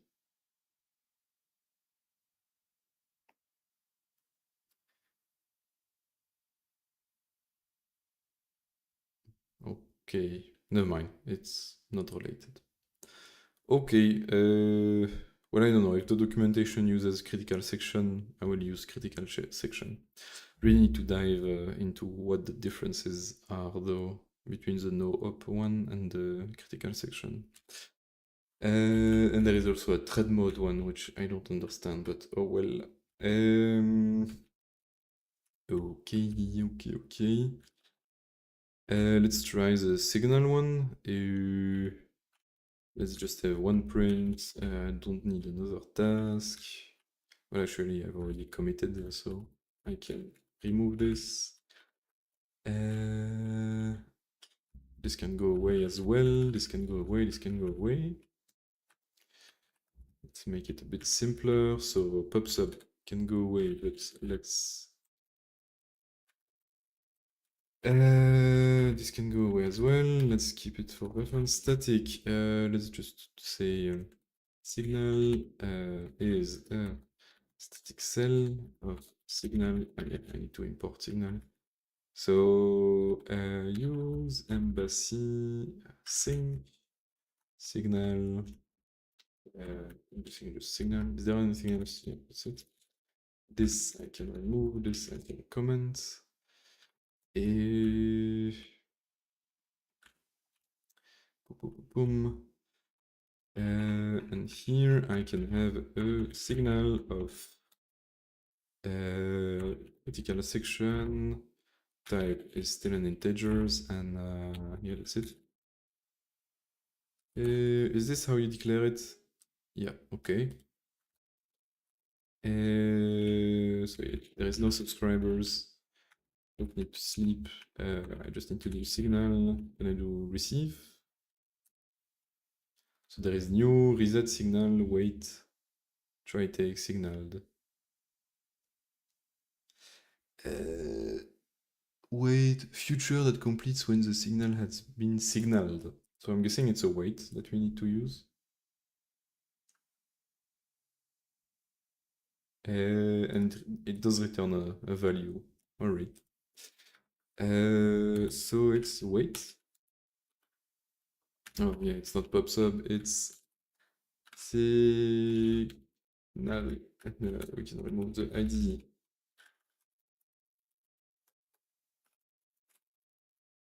And this is a wait. Yeah, and we just await like so. Like so, we need to have signal here. This is critical section. This is U32 is equal to static cell new, like so. Then we're gonna do let signal is equal to signal like so. Init. I say init now. I think of the British. And I do this signal new. Yeah, that one anymore. Don't need to publish, and I just need to do signal. What is there? Remove the queued value, new, and so I can just signal with a value of t. Okay, signal with counter. So okay. Need to remove this useless crap. Okay, that's nice, but I should wait a tiny bit longer. Okay, that's cool. But now let's try to make it.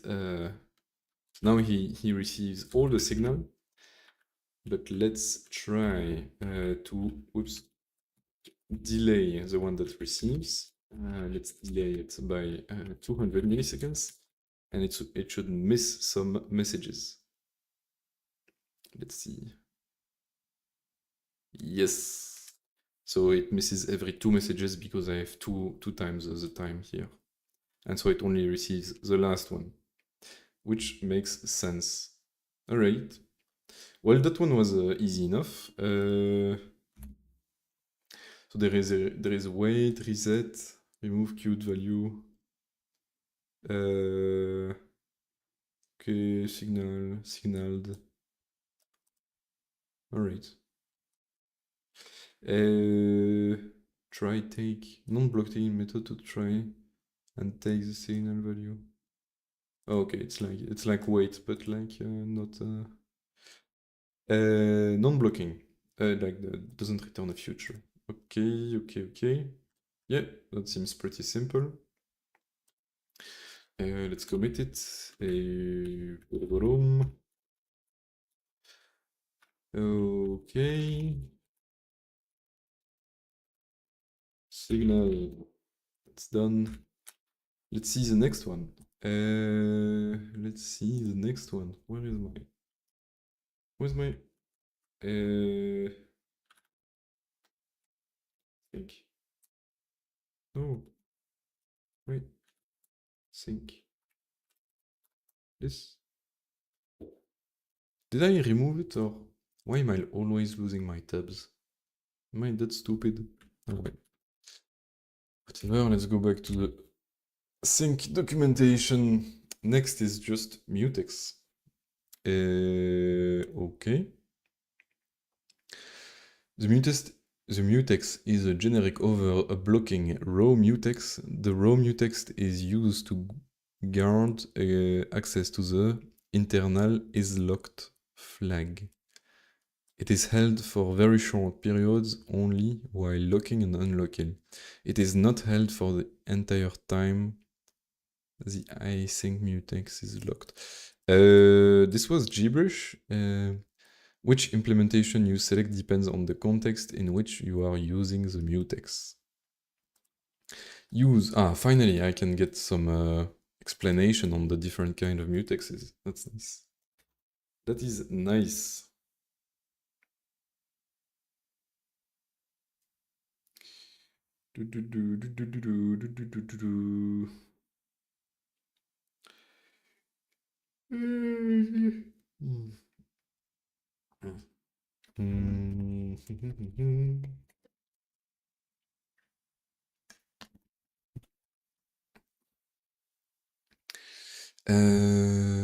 So, use critical section raw mutex when data can be shared between threads and interrupts. Which I don't think is my case. Unless the executor is executing my tasks on multiple threads. But so far, using no op or critical hasn't changed anything, so I guess I can use the no op one. Use no op raw mutex when data is only shared between tasks running on the same executor. Okay, so that's my case. No op raw mutex. Which I guess makes sense because you don't really need a mutex when you have tasks executing concurrently, but I'm guessing like one executor runs on only one CPU core. So, like even though it schedules the tasks, there is only one task running at a time. Okay, so this is the one I need in my case. I don't use interrupts or threads, so that's something else. Use thread mode raw mutex when data is shared between tasks running on the same executor, but you want a singleton. What does a singleton mean in this case? Singleton mutex. Singleton mutex.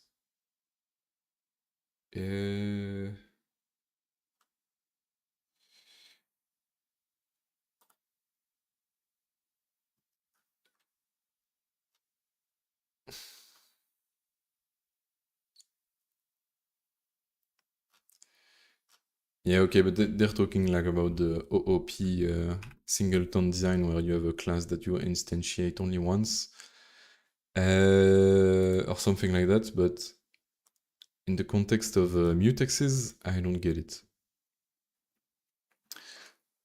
Yeah, no, I don't understand. So I can create a new mutex, I can lock it. This will wait for the mutex to be unlocked if it is already locked. Yeah. Try lock, okay. This is basically the same as the regular Rust, I think. Into inner, consumes this mutex returning the underlying data, get mutable. Yep.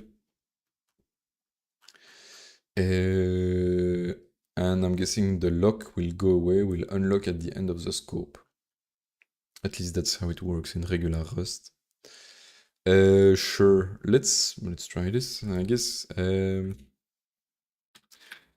What could I do with a mutex? I don't know. Uh,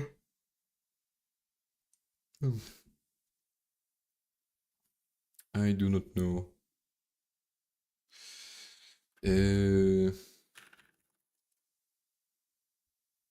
Maybe it has been 2 hours and a half.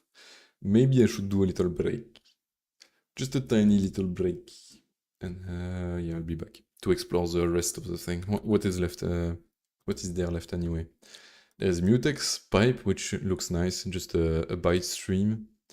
Waker registration, which looks strange.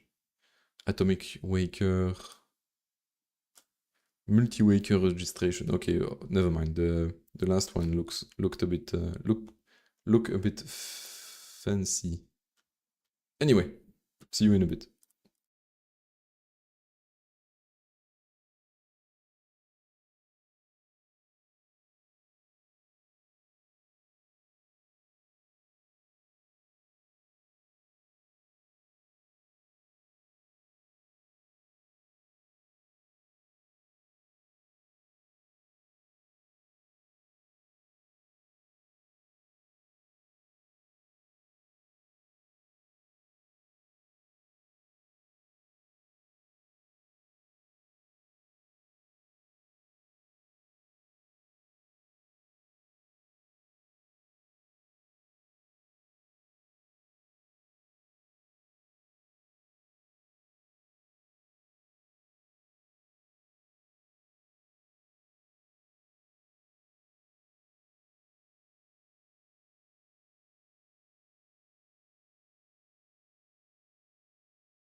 Alright.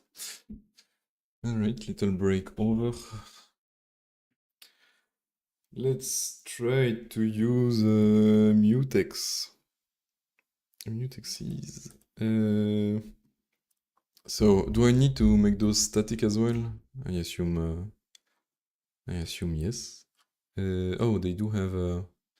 Where was the example?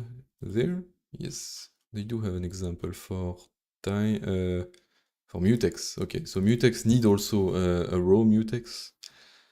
And again, indeed, you need to use a scope where you lock it at the start of the scope and it will unlock it at the end of the scope. Wrapping add. What the fuck is this? Shared.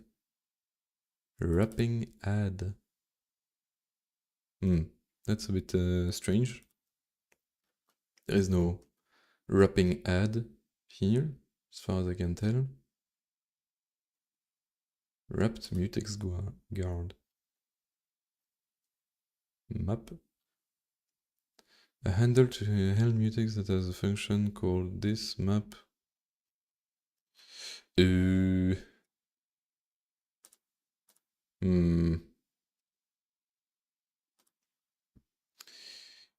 So wrapped add 1, new 0. Okay, so it's changing the value instead of a mutex. So okay, a mutex here is not really completely a mutex. It's like a wrapper, like a mutex that wraps a value.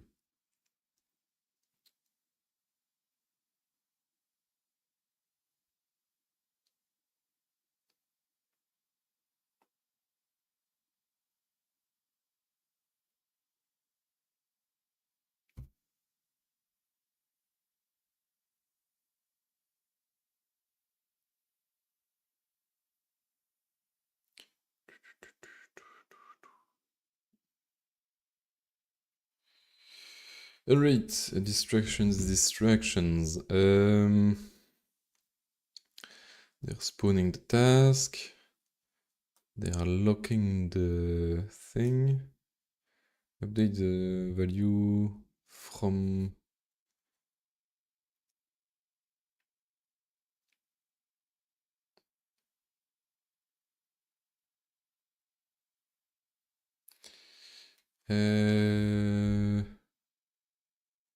Okay.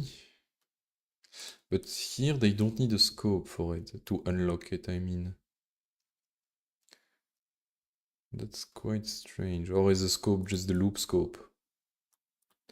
I'm assuming it's a loop scope.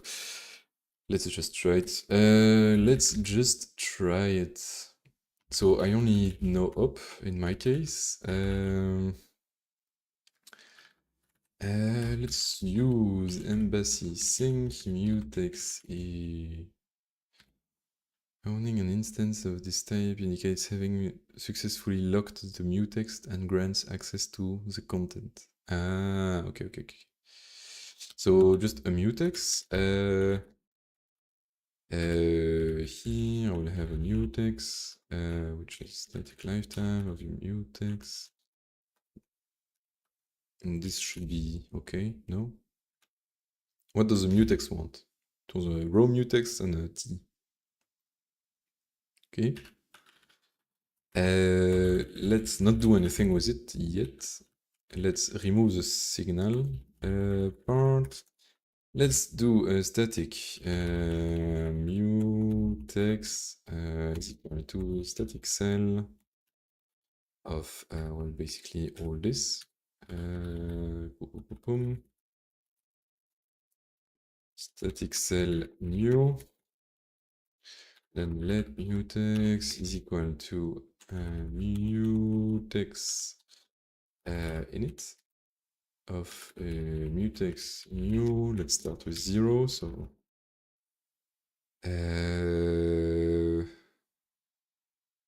oh yeah, right. Okay, I'm just a confused old man. Okay, so this is good. This is not good. Boom, boom, boom. Not sure why. This is of course not good as well. Oh yeah, right. I understand. This needs to be a 2 dot. A struct with a similar name exists. Oh, yeah, it's not 2 dots, it's this. Alright, build.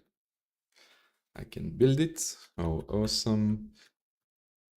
Would yeah, let's just say my counter is the mutex, the value of the mutex itself. But here I have main that is trying to lock it. Await. Let v like so. Let me just call this a counter.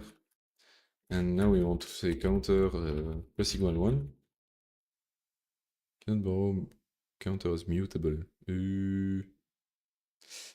Indeed.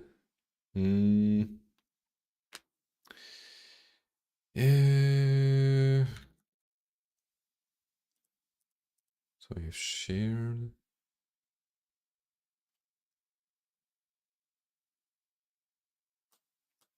Wrapping. Oh, so it needs to be mutable. So mute. Okay. And here we want to also do let counter is equal to mutex lock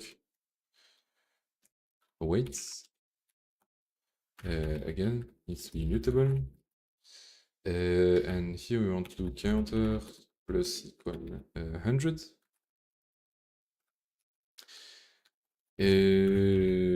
Counter is counter. Can I just do... How can I... Let me just see what I can have, my dude. Okay, can I have into bow? Ah, okay, that's how I can... that's where all the wrapping stuff comes from. Okay. But so I just need to dereference it, I think. Yep. And let's wait 100 milliseconds here. Let's wait 100 milliseconds here. And let's see. Oh, yeah, I need to spawn the task, of course. Let's spawn the task with the mutex. Can I build it? I can. Can I run it? Let's see how it behaves. Well, I have two things trying to lock it. Yep. So maybe the... Yeah, I don't understand how his example works, because here he has a scope to unlock the mutex, but here he does not. So wait 1 second, obtain updated value from global context. Okay, so he just has deadlock after that. Like he locks it forever. And this can never happen again. Okay, so it's a bit of a strange example, I would say, but whatever. Let's not follow the example and let's just have a scope. Let's just have a scope. Like so. Okay, I need to print it in the scope as well. Can remove the signal. Let's see if this works now. Should be able to unlock it. Okay, that makes more sense. That makes a lot more sense. So it's incrementing by 100, but at the same time incrementing the regular numbers. Okay. And it is incrementing it fine, so I wonder what is the use for counter is equal to counter wrapping add. Does this make a difference? Wrapping modular addition computes self plus right hand side, wrapping around at the boundary of the other type. Is it just is it like a synchronization thing, or is it just an addition thing? Yeah, it doesn't seem to change the behavior. Okay, what if I sleep 200 milliseconds here? and I sleep when I lock it as well. I don't know, I'm just curious.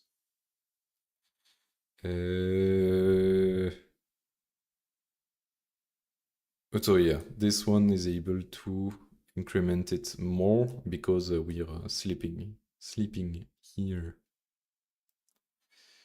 All right. Okay.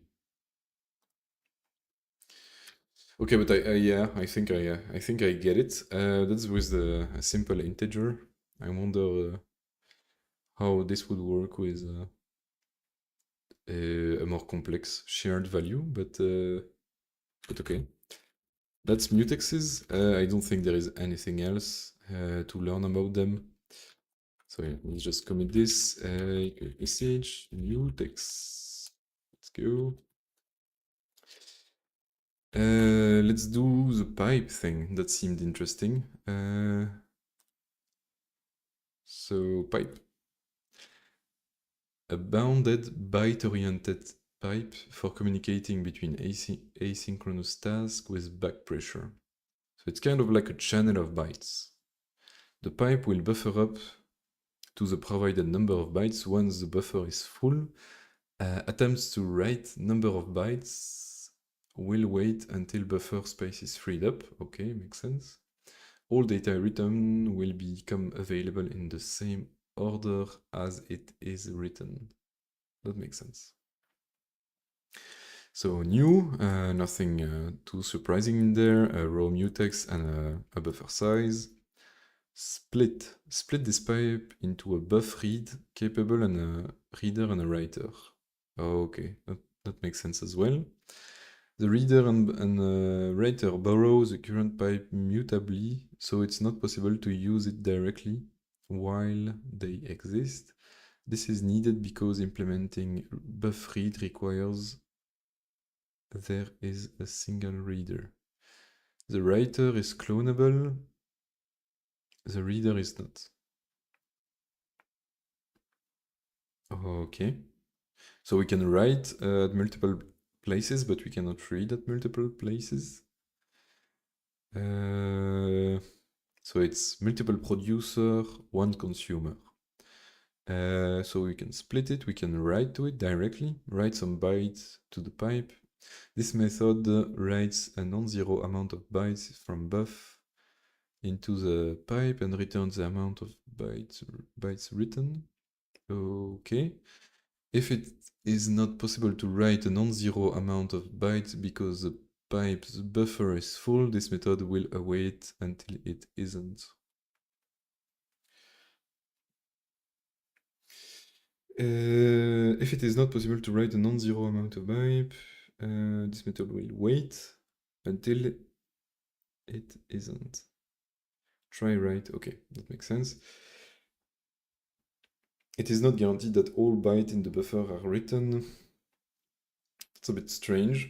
It's not guaranteed that all bytes in the buffer are written, even if there is enough free space in the pipe buffer for all. In other words, it's possible for a write to return without writing all buff, returning a number less than bufflen, and still leave free space in the pipe buffer. You should always write in a loop or use helper like write all from the embedded IO crate. Okay. Alright. It doesn't make sense from a user point of view, but I guess it makes sense in their implementation. But they have a write all, so yeah, that fixes a thing. This method writes all bytes from buff into the pipe. Yep. Okay, that makes sense.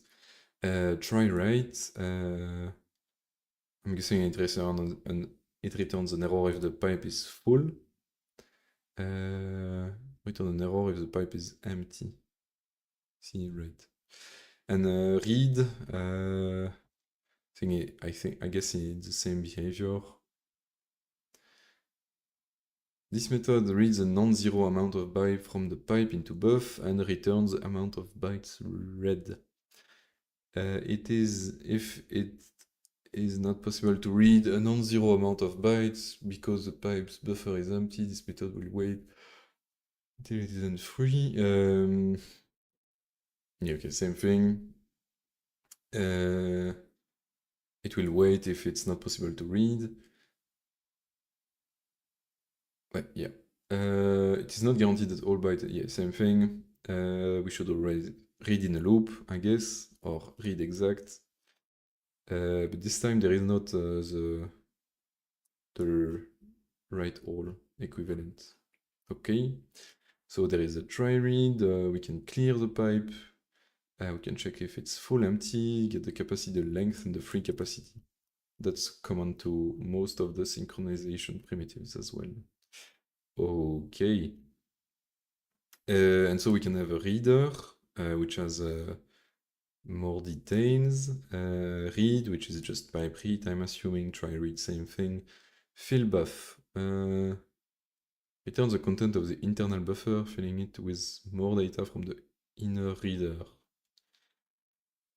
Try fill buff, consume. Tell this buffer that amount bytes have been consumed from the buffer, so they should no longer be returned calls to fill buff. Okay. Oh, there is read exact as well. It's just a trait implementation. Okay, so I have read exact as well. That's nice. And then there is a writer, which again has write, try write, and the stuff you expect. So write, flush, write all. All right. Okay.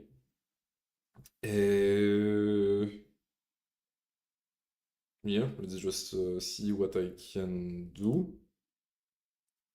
So, uh,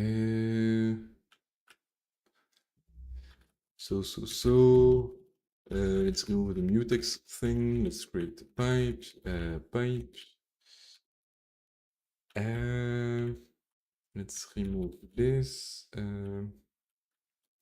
Let's say, I'm guessing this needs to be static once more. I don't know where the pipe is. Pipe is more or less a channel through restricted to buffering U8 type. Okay. There is no.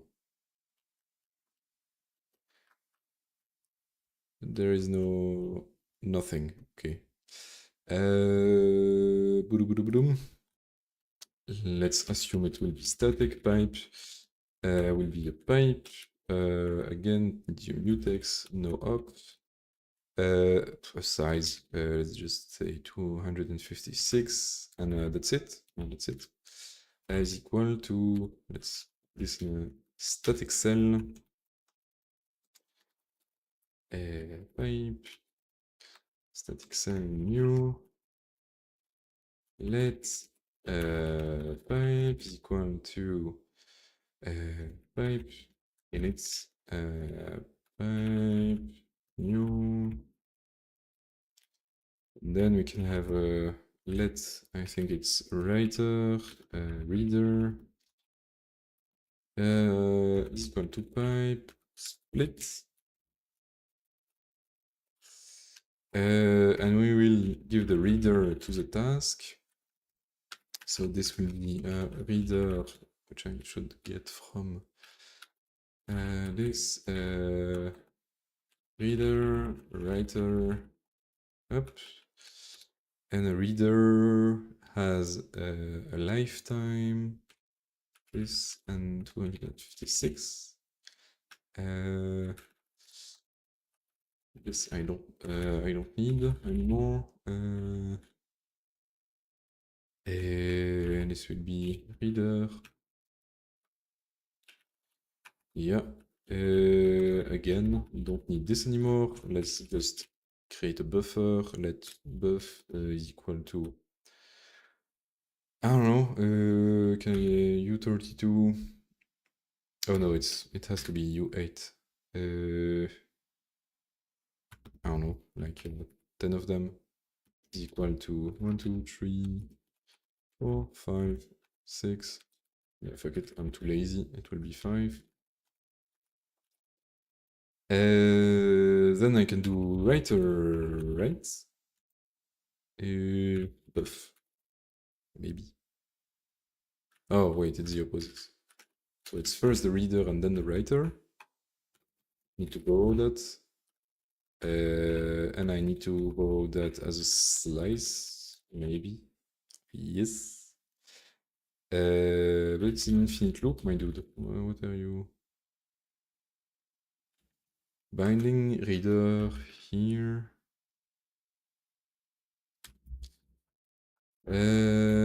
Build. Let's see.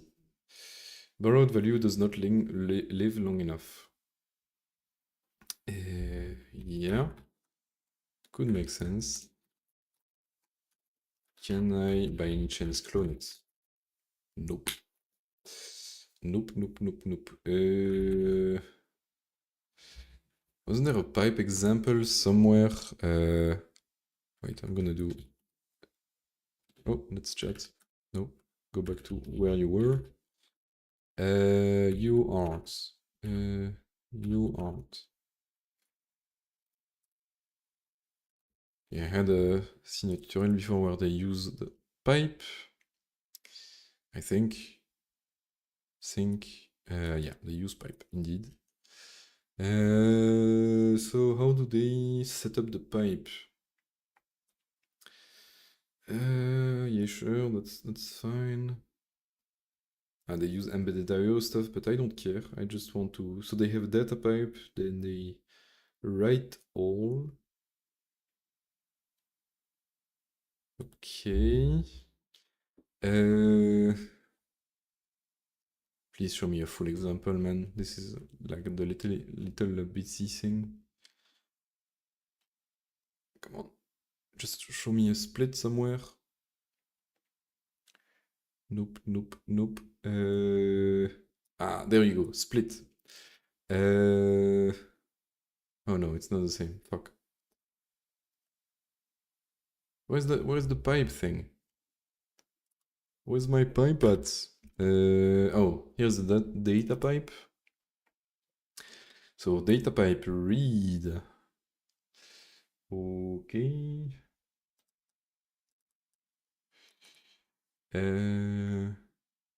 Data pipe write all. Okay, but they just have a global static. They just have a global static. I guess I could, like, if I can't figure it out, might as well just... yeah, but I need a reader. I don't need a pipe. Or I could just use the pipe directly, apparently. I don't need to split it into a reader writer. Can I just use the pipe here? And use the pipe here. And let's just do pipe. This is not a pipe anymore. Not a reader anymore, it's a pipe.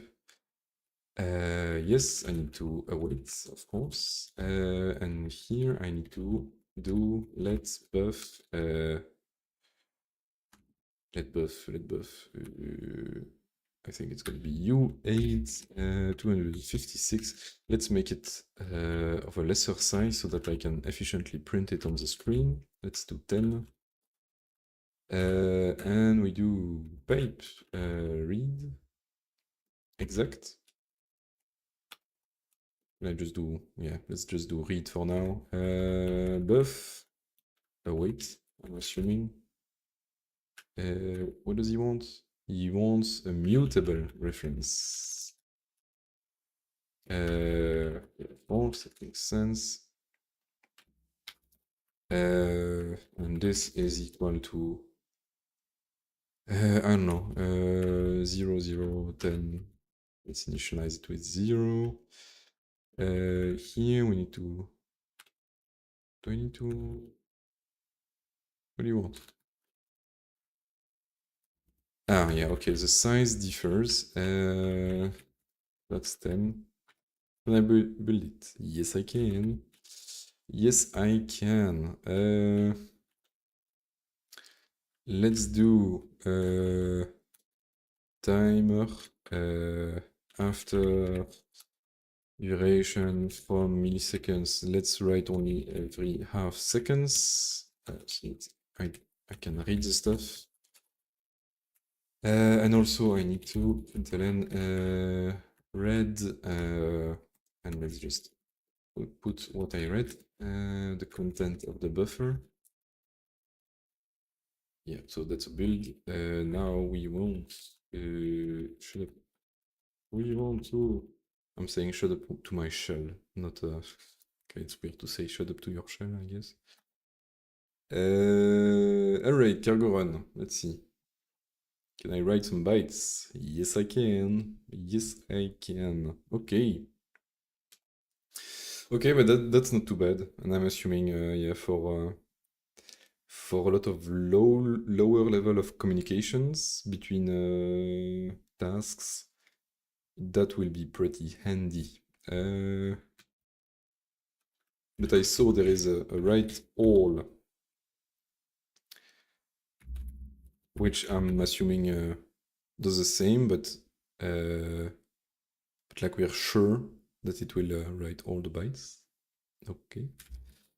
Let's write every 200 milliseconds, and here let's add a delay of half a second to see how, like if this guy waits on the other tasks. Okay, that makes sense. That makes sense. So it's able to fill it faster than it can read it. Let's make it not like exactly half to see how it behaves. Let's make it 6, 7. Like I want to see basically if it overrides the values in the pipe or if it tries to keep them. That's hard to read. That is hard to read. So in the first read, it's just zeros. Then it's just 1, 2, 3. Then it's 4, 5, 6, 7. Then 1, 2, 3, 4, 5, 6. Then 7. Then 1, 2, 3, 4, 5, 6, 7. Then 1, 2, 3. Okay, so there is never like a big gap. Sometimes it's filled with 0 if it hasn't had the time to fill it, I assume. Or like it was in the middle of writing it, but then there was a read in the middle. But basically we get the data we expect. And also I'm curious now about the... So there's a sync thing, pipe, and there wasn't there like a read, try read, clear? Read exact. Read the exact number of bytes required to fill buff. And so read exact, which apparently is not defined, but maybe I just need to, yeah, okay.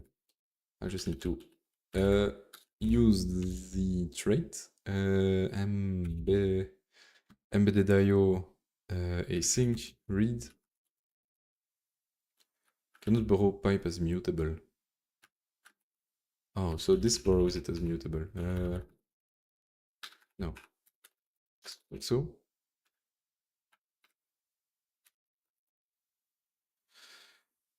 Immutable borrows. Mutable borrow occurs here. Oh yeah, okay.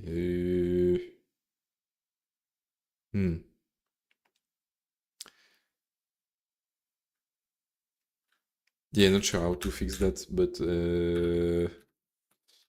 not sure how to fix that. But well, I think I understand decently well how pipe work.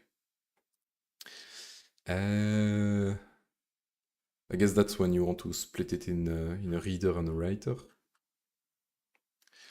The reader and writer borrow the current pipe mutably, so it is not possible to use it directly while they exist. This is needed because implementing buff read requires there is a single reader. Okay, I would like to try to use only the reader and the writer. Okay, and so that's writer, like so. Okay,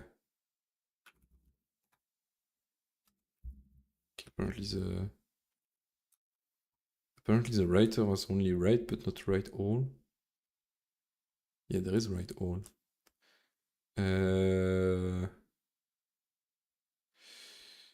Trait implementation. Implement clone error type write. What is write? From embedded IO again. So I can do write all. Let's just do write and read for now. Mutable borrow occurs over here. And can I do reader? And now I do static reader.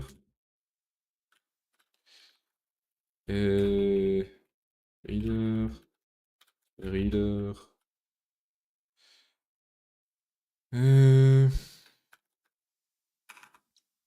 Consider borrowing here.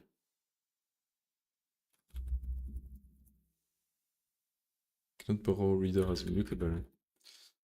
Why? Expected lifetime parameter. Oh, I assume it's just like the channels read write. So this is static.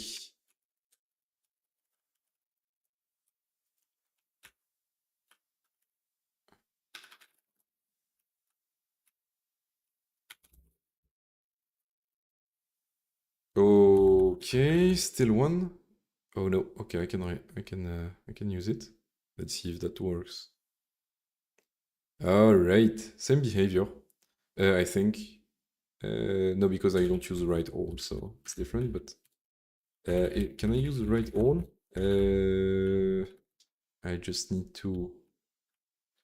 Where was my thing? Use embedded IO async rate, I think. Isn't this? Oh, I need a mutable writer as well.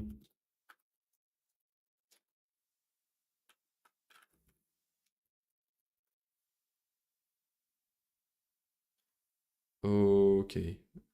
Let's see if this works. Yeah, okay, same behavior as before. And now, can I do reader read exact? Yeah, I need to import the read traits. So I need to make this mutable. Okay, let's see. I'm not sure if the behavior changed. Oh yeah, right, it did change. So for the first one, it didn't fill it with zeros. It read the exact amount of byte. And so if I change this to, let's say, 20. Oh, 20. Can I just use a boilerplate? No, I cannot. And this? No. I don't know, it's a bit cumbersome to write 20 in both.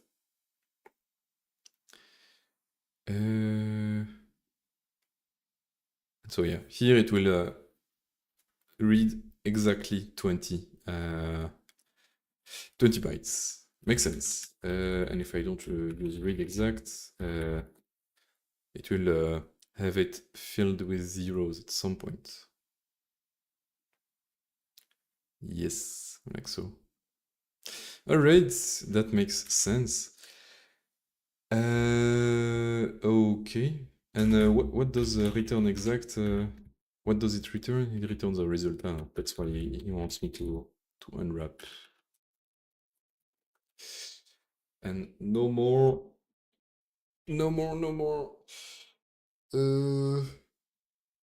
Warnings. Okay. Okay, I get it. Alright, that was pretty nice. I like pipes. I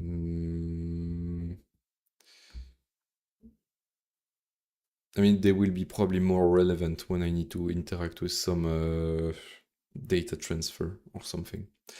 Pipe. Boom, boom, boom. Let's check out the other ones.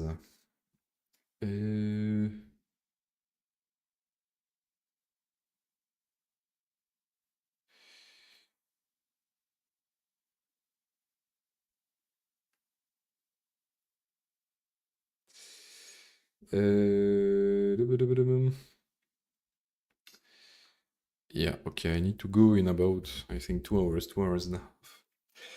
Enough times to finish Embassy Sync and maybe check out Embassy Futures.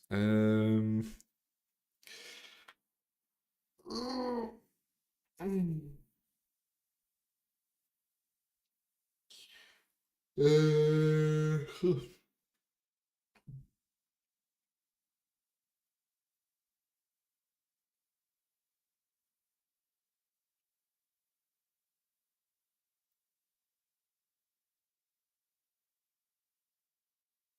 Okay, mutex pipe waker registration. Utility to register and wake a waker.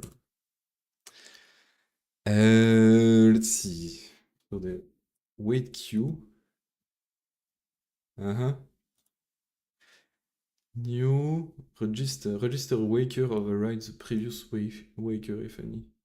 Wake the registered waker if any. Occupied. Uh,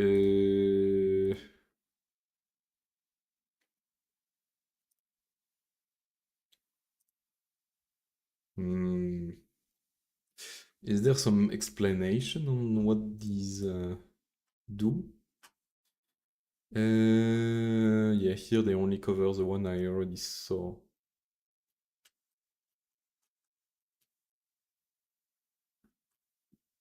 Hmm. uh,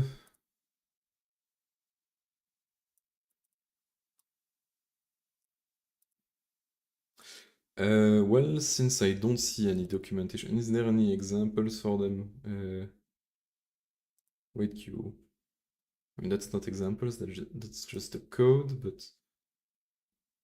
construct and register waker, so new, you have a mutex around something, and then register waker overrides the previous waker if any. Wake the registered. Yeah. Okay, don't really get it. I don't think it's the most important thing. Is there by any chance examples of this? I don't know, let's just go into Raspberry Pi one. Nah, that's different. That's different. Can I search Waker? Can I search Waker in examples?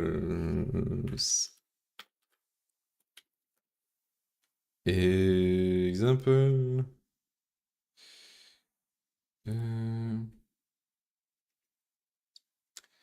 Waker. Hmm. Yeah, okay. Doesn't even seem to be used in the example, so I'm assuming it's something that is a bit more obscure that I should not focus on right now. And there is also a zero, whatever. Once lock. Synchronization primitive for initializing a value once.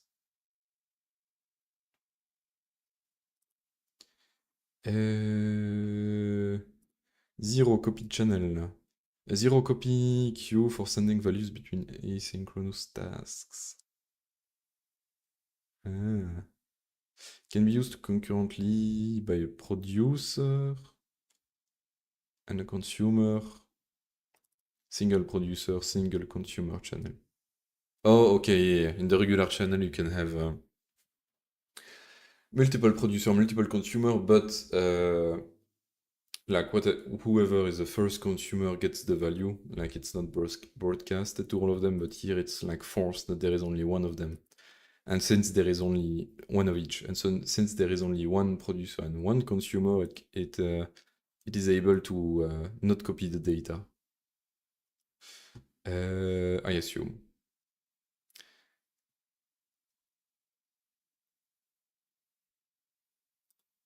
And the channel is yeah, same implementation. Okay. Alright, alright. What else is there? Priority channel, semaphore, signal, wait queue, zero copy channel. Alright.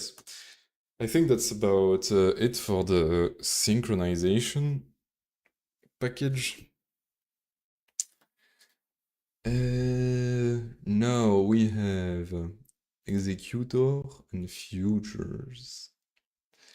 Which one to do first? I think doing the futures one, there is only join and select. So let's do that next. But first, tiny break.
Alright, I'm back. I am back. Let's try join and select. So how would I like to experiment with this? I think I'll just have two channels and one that produces an element every half a second, another that produces an element every second, and just select on those. Yeah, maybe. Or maybe join them to show that the first one waits the full second. Yeah, sure, whatever. Let's set up those examples anyway. Is there a simpler way? Yeah, actually, I can just have 2 timers. Yeah, for a very simple example. Let's remove all this pipe stuff.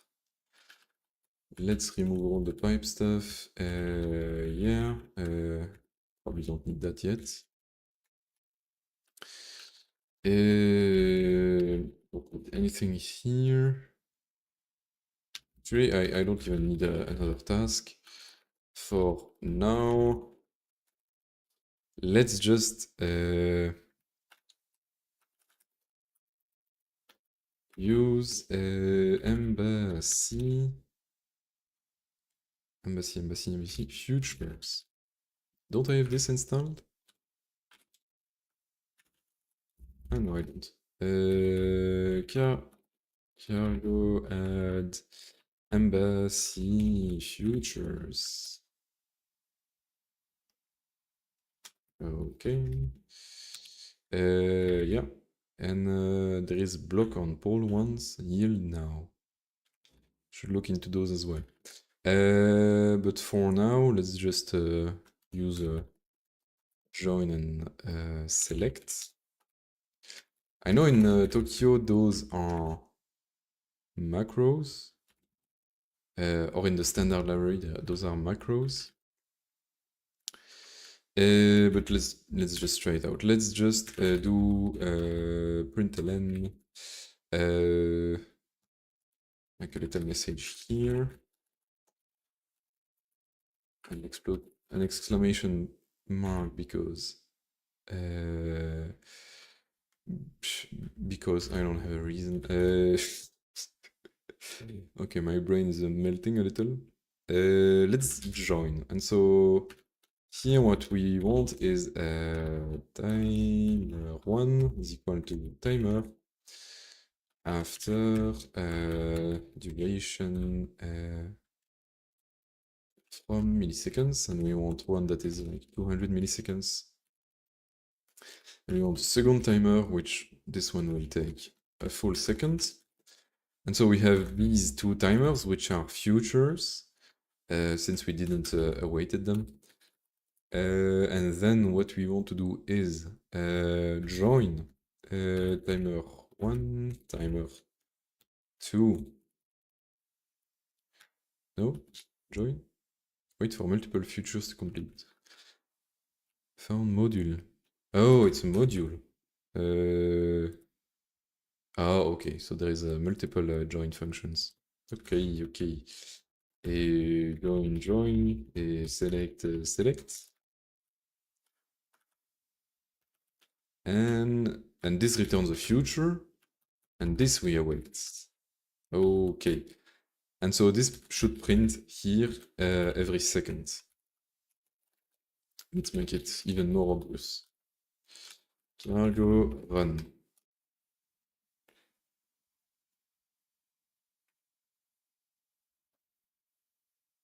All right. So this timer is always finishing first, but we are waiting for all the timers to be there. All right, and they have like join 3, 4, 5, which are just joined but with 3 arguments instead of 2. I mean, I'm assuming that's why the standard library uses a macro so that you can have multiple arguments easily. But here they just name the stuff with numbers, which is well, it's whatever. If it's convenient for them, it's okay. I don't mind. And then there is join array, which lets you join an array of futures. Makes sense. Makes sense. So yeah, join isn't too hard to understand. And now we can just do select. This time let's make this one here and this one 2 seconds. And so I have select. And I think I can match on the result of select if I'm not wrong. So I have select and select, which will return a future. No, which will return a select of futures.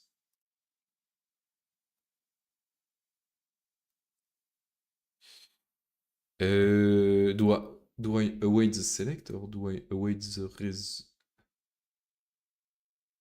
Ah. So this will return a select of futures. Wait for one of the two futures to complete. This function returns a new future, which polls all the futures when one of them is complete. It will complete with its result value. The other future is dropped. Oh, okay.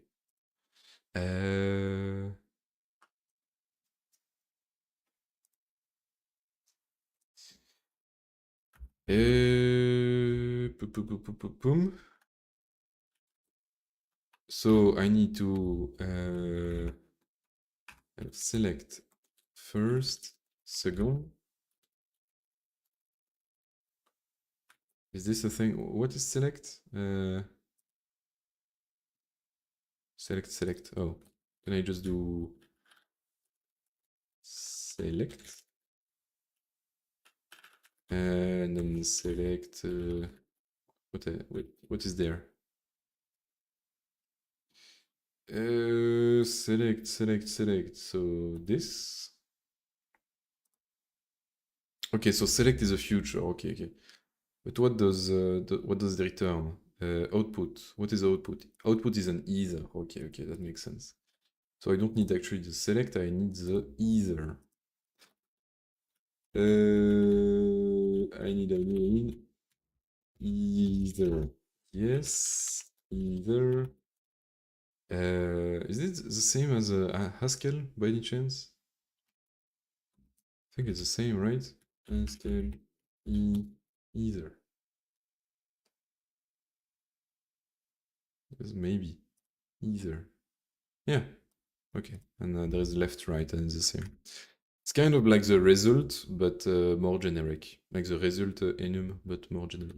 So first, and then I don't know what it contains, but let's do println first timer first future finished first. Yeah, that's a bit redundant. Let's just do this, and this is first, second. Oh no, it's not in Haskell. It's left and right. Here it's first and second. It doesn't matter, I guess. Do I even need this?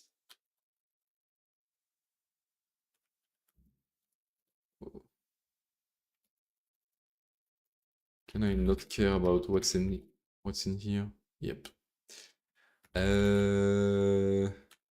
Okay. Cargo. I need to put second, future finished. Let's run this. See how it goes. It should always use timer 1. Okay, the first one. Okay, that makes sense. But if I reverse the timers, so in select, I make the second one the first one, it should be always the second one. Yep, okay, that makes sense. Is there a ticker? I saw might as well be an opportunity to use embassy time. Is there a ticker? There is a ticker, that's nice. And synchronous streams that yields every duration. Let's try that instead. Let's do so that we can really see the behavior of select correctly. Let's do ticker 1 is equal to ticker, and then like a new. Next, from converse to this type, reset the ticker every. Create a new ticker that ticks at the specified duration. I think that's what I want. So I have a duration from milliseconds that will tick every second. The ticker 2. which will lead every second and a half. Don't need a timer, but I will do ticker 1, I'm guessing next, and ticker 2 next. Cannot borrow ticker. Oh, this needs to be mutable. It's fine, it can be mutable, I don't care. And so yeah, let's remove this. But here we should see a mix of both. So we should see like more first than second, but we should see some second. I hope.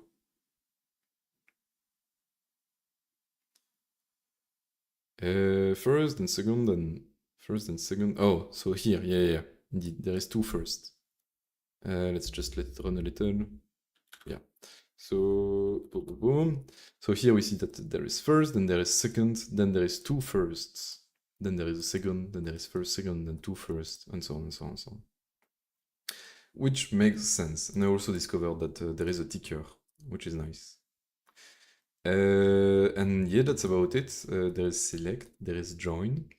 They're a bit clunky because you need to sometimes specify the number of arguments. Besides that, they seem fine.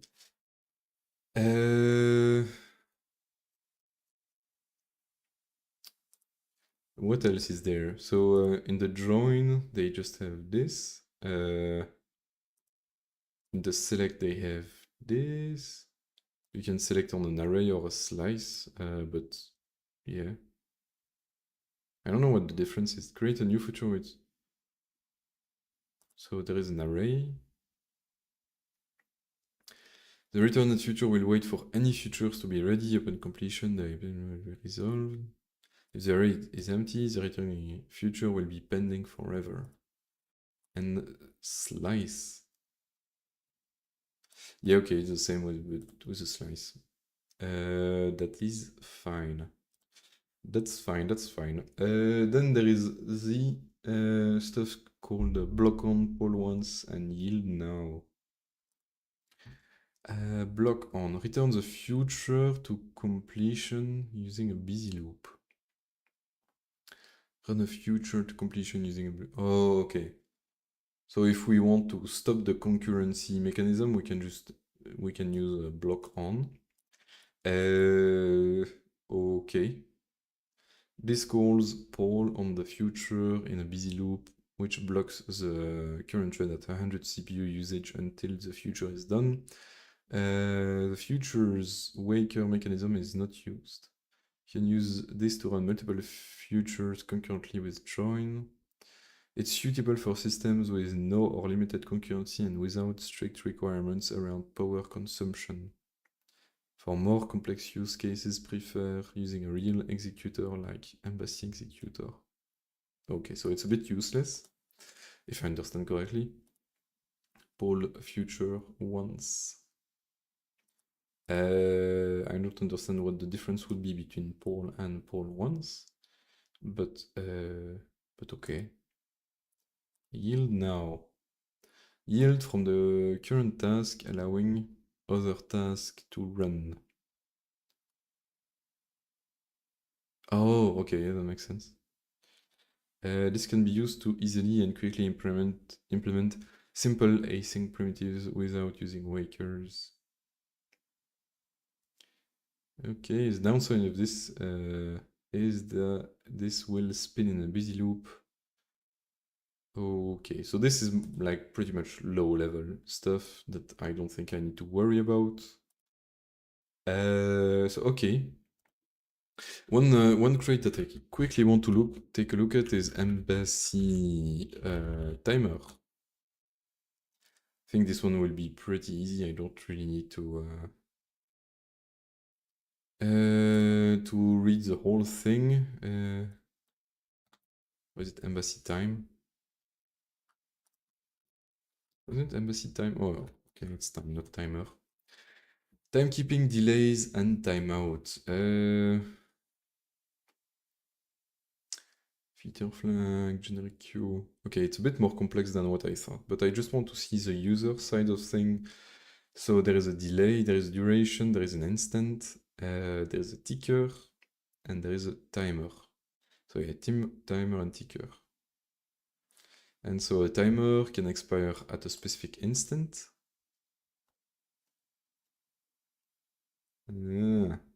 Okay. Or can be after a specified duration.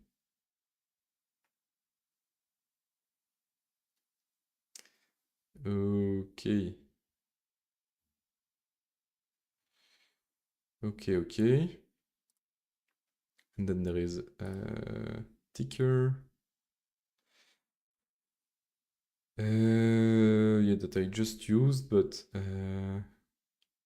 okay, it's just a loop with a timer in it, which makes sense. Yeah, that makes sense. Okay. So there is just every reset and next. Yeah, makes sense. Instant duration delay.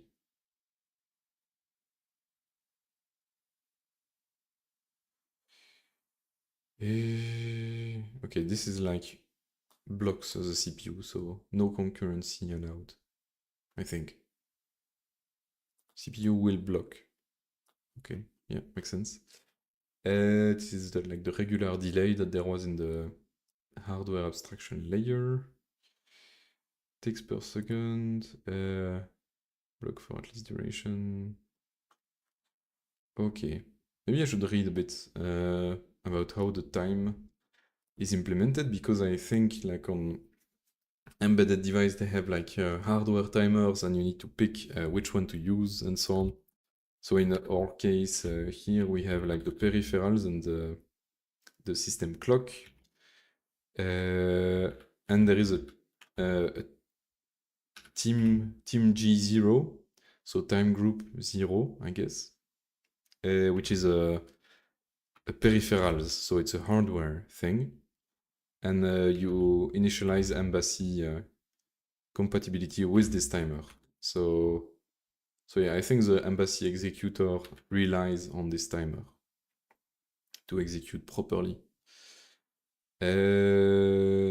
Alright. And I'm ESP32 team G0.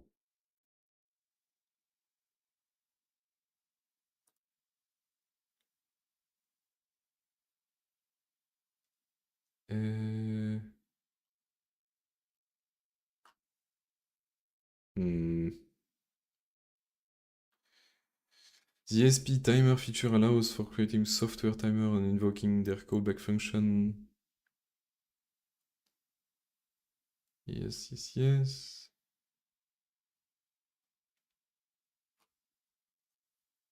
that's more of a software thing.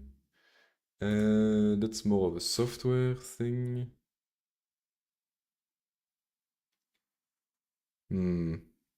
Okay. Well, I'm not sure how it's implemented, but I know it exists, and that I need to be aware of it. So let's read up a bit about how they handle time. Where's my water? I'm gonna fetch water.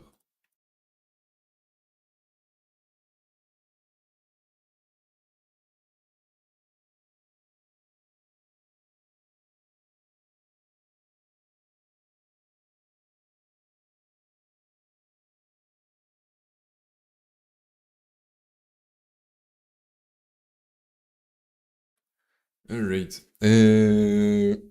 Yeah, I should zoom the page.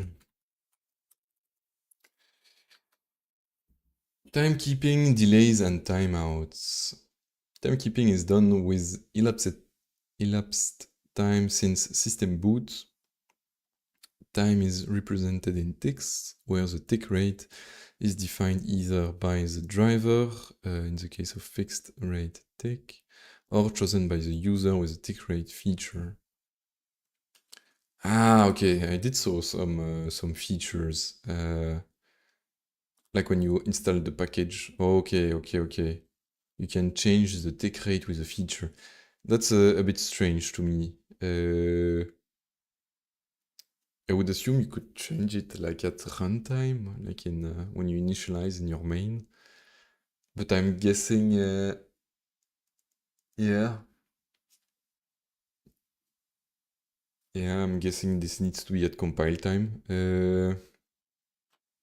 Again, one of the lower level stuff. But so yeah, you can pick the tick rate here, like so. Okay, yeah, that makes sense. And so the higher the tick rate, the higher precision your clock is, I assume. Boom. The chosen tick rate applies to everything in embassy time and thus determines the maximum timing resolution of 1 divided by tick rate seconds. Yeah, that makes sense. Tick counts are 64 bits. The default tick rate is 1 MHz, supports representing time spans up to this many years, which is big enough for all practical purposes and allows not having to worry about overflows. Ah, yeah, okay, it's like since it's incremented, okay. Like there is a tick rate of 1 millionth increment per second, and that in a 64-bit integer, and this allows for 500,000 years. Like the ESP32 could be running for 500,000 years without having an overflow on the tick count. Global time driver. The time module is backed by a global time driver specified at build time. Only one driver can be active in the program. All methods and structure transparently call into the active driver. This makes it possible for libraries to use embassy time in a driver agnostic way without requiring generic parameters. For more details, check the embassy time driver. Great. Yeah, I think that's what I talked about a bit earlier with the time G0, which is my time driver in this case, I think, or the clocks as well, clock control. Yeah. What is this? Embassy time driver. Yeah, sure. I don't get it. Instant and duration. Instant represents a given instant in time relative to system boot, and duration represents the duration of a span of time. They implement the math operations you'd expect, like addition, subtraction. Delays and timeouts. Timers can allow performing async delays. Tickers allow periodic delays without drifting over time. An implementation of the embedded HAL delay trait is provided by delay for compatibility with libraries from the ecosystem. Okay, yeah, that makes sense. So yeah, delay is like a blocking delay, not async. Wall clock time. The time module deals exclusively with monotonically increasing tick count, therefore it has no direct support for wall clock. Real life date times, okay. If persistence across reboot is not needed, support can be built on top of embassy time by storing offset between seconds elapsed since boot and seconds since Unix epoch. Feature flag, some formatting stuff, mock driver. Okay, that's just for testing. Generic queue, create a global generic queue that can be used with any executor. To use this, you must have a time driver provided. The following features are how many timers are used for the generic queue. Okay, I don't really get it. What is a generic queue, but okay. Tick rate, at most one tick feature can be enabled. That makes sense. That's what I read earlier. And so yeah, okay, that's basically it. Okay, and this is the global variable that specifies the stuff we specified in the features. Okay. Not too bad, not too bad. Not too bad. Okay. So I saw sync futures. I need to see executor next. I think it's a small one as well. Yeah, and then the rest, I think I will check out, but maybe tomorrow. Is there a UART thing built in by any chance? By any chance? No, I think it's in the hardware abstraction layer of ESP, not Embassy. But that's not too bad. Yeah, that's fine. That is perfectly fine. Let's see executor. Let's see executor. Let's commit this first so that I have an example to see. So I've done those. Those I don't need. Okay, futures is done as well. Actually, wait. This is for the commit. Futures. Alright. Bye, I gotta go. Kurzgesagt made a video. Alright. Reiterate.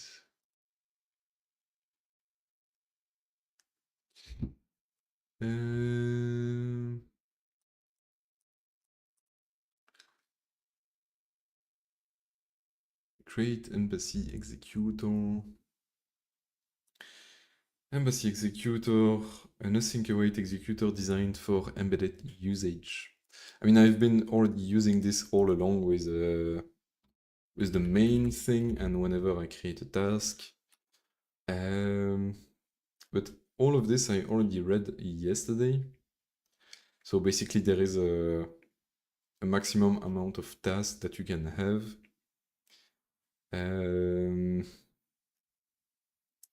That you can specify with this task arena size. So I guess by default you can have only 4,000 tasks maximum. And I would like to maybe try to solve the problem that I had earlier where I defined one task and I wanted to spawn it multiple times, but I could not. So no alloc, no heap needed. Task future can be fully statically allocated. No fixed capacity data structures. Integrated timer queue. Sleeping is easy. No busy loop. Efficient pooling. Fair. Create multiple executor instances if supported. Task arena. Cargo feature is not enabled. Embassy executor allocates the task out of an arena. Very simple bump allocator.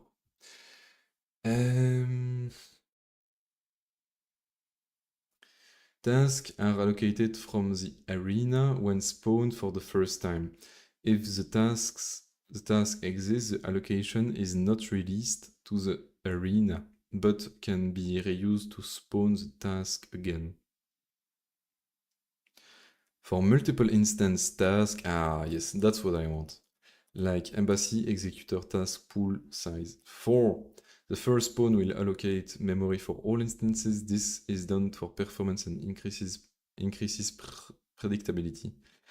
Okay, let's try to do this. Let's git show. Actually, where is my channel thing? Let's take back the channel example. Git show this.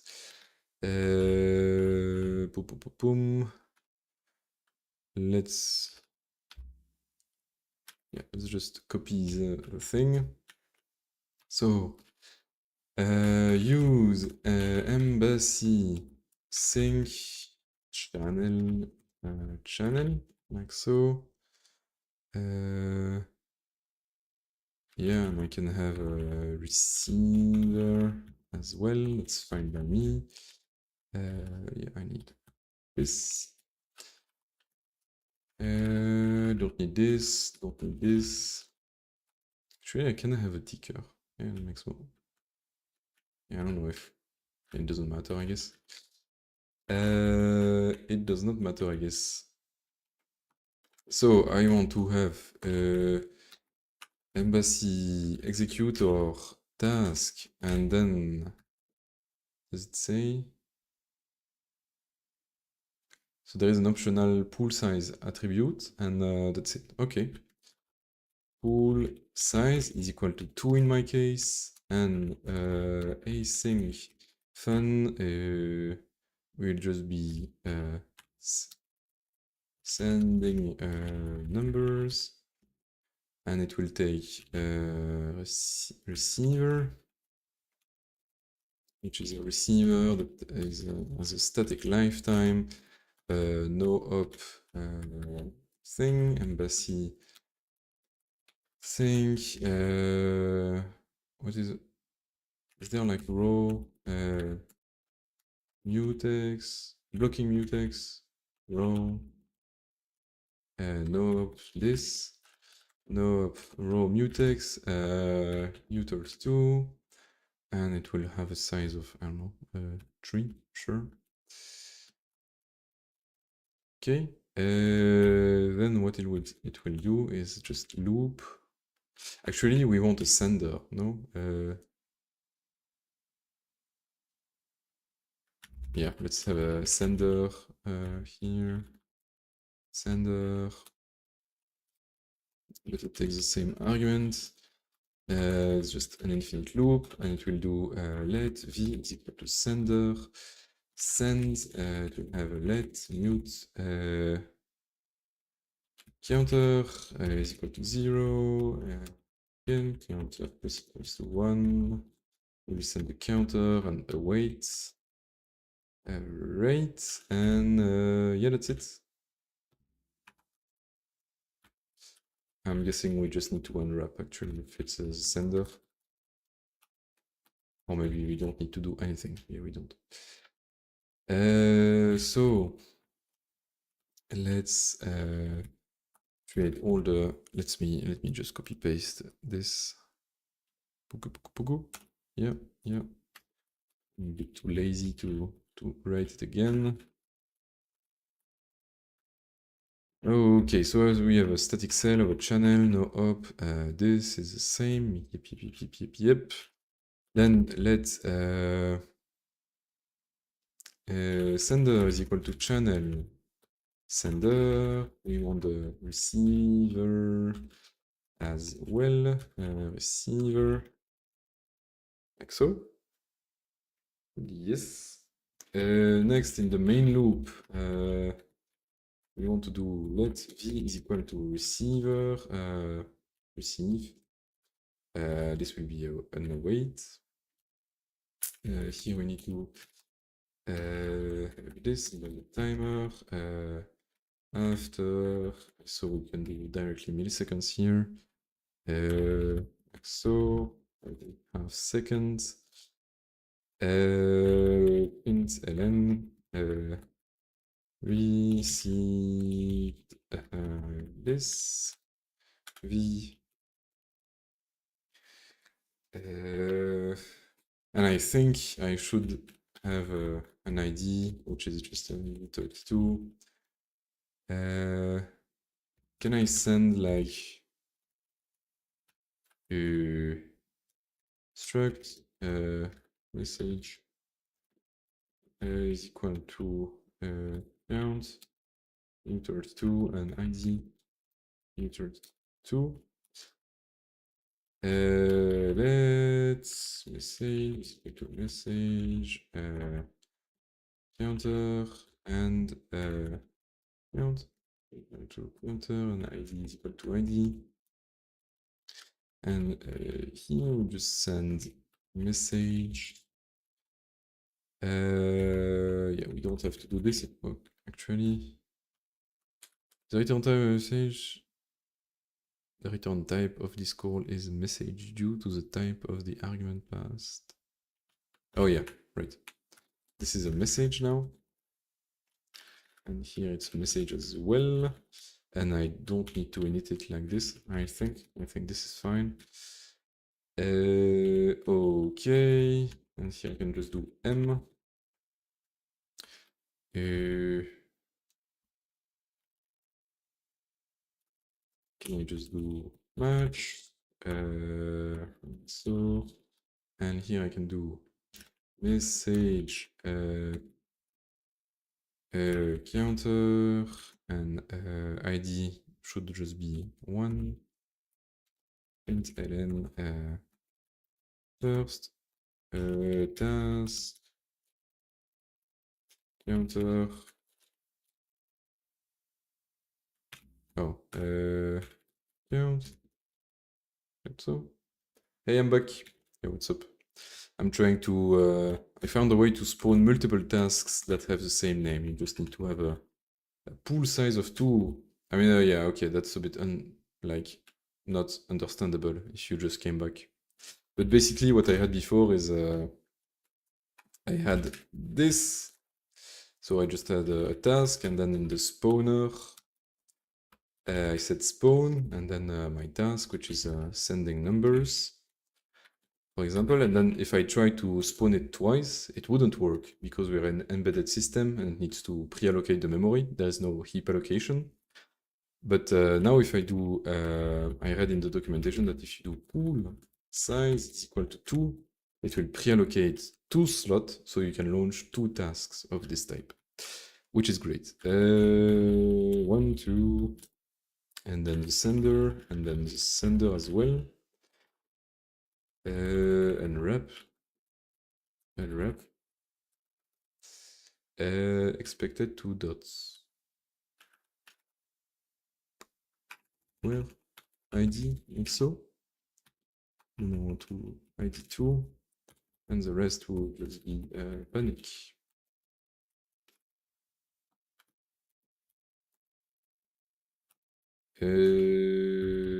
Yeah. 7 task. Okay.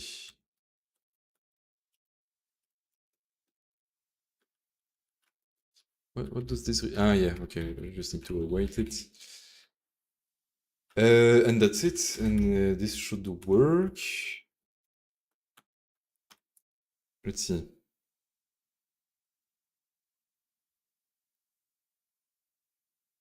It doesn't crash. Perfect. Perfect. Alright, that's nice. And I can allocate, like, if I wanted, like 4 of those. I mean, if I allocate 1 of those, it will crash. Let's see. Come on, crash for me. Yes, it does crash. But if I allocate enough of those, so I could pre-allocate like 10.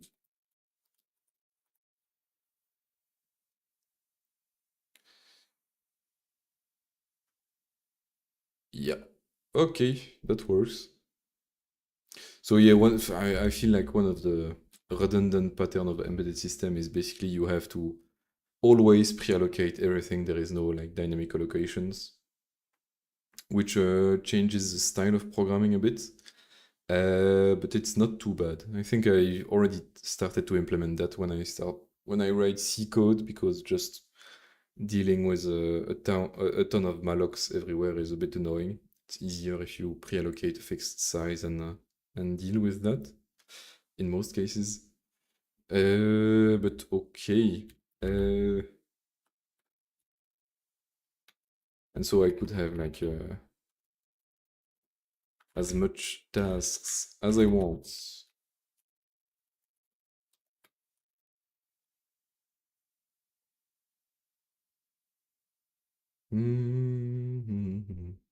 Okay. Okay.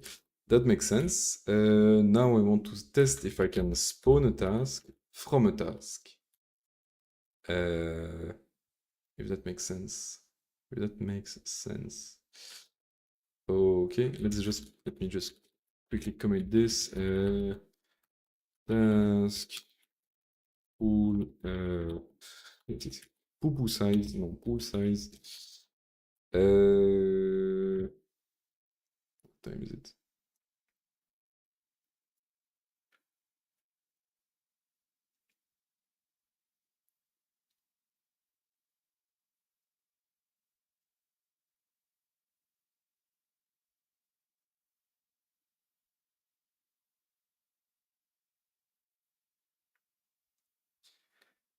Boom.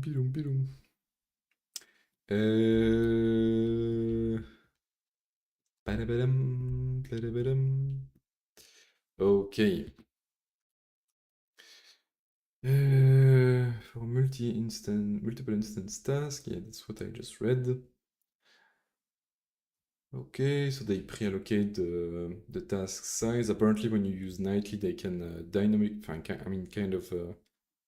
they can like estimate the pool size without you needing to like set a feature in the cargo.toml, which is nice.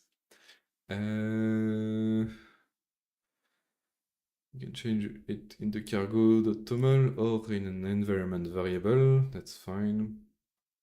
Statically allocating tasks.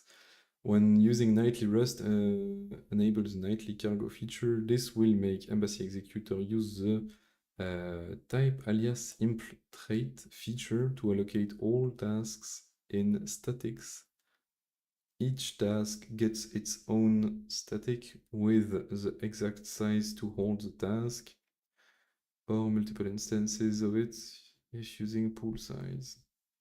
Calculated automatically at compile time. If tasks don't fit in RAM, this is detected at compile time by the linker runtime. Okay, it's just to replace those kind of features thing. But in my case, I don't have like I don't think I care too much, so it's okay.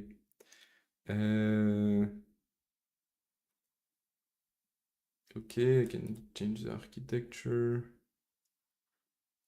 Executor thread enables the thread mode executor using wake for event and SEV, which I don't know what it is. Wake for interrupt on other embedded arches. Enables the interrupt mode allocator available in Cortex M only.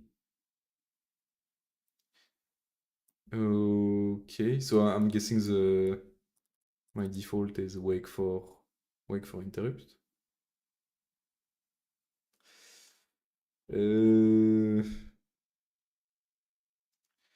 Okay, and so here are the macros I've been using all along. So there is main, create a new executor instance, then declares an application entry point for std spawning, the corresponding function body as an async task.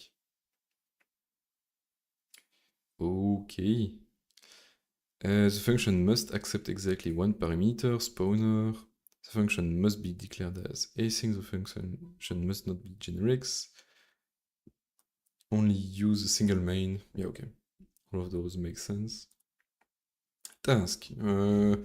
Declare an async task that can be run by Embassy Executor. The optional pool size parameter can be used to specify how many concurrent tasks can be spawned. Default is 1 for the function. The following restriction applies. The function must be declared as asynchronous, no generics. The optional pool size must be 1 or greater. Okay, yeah, that makes sense. That makes sense. Now let's see the spawner. Let's see the spawner.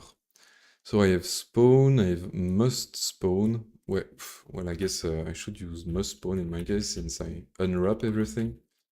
Must spawn. I'm guessing that's just the same behavior. It's just handy to avoid unwrapping. Let's see. Yep, same behavior.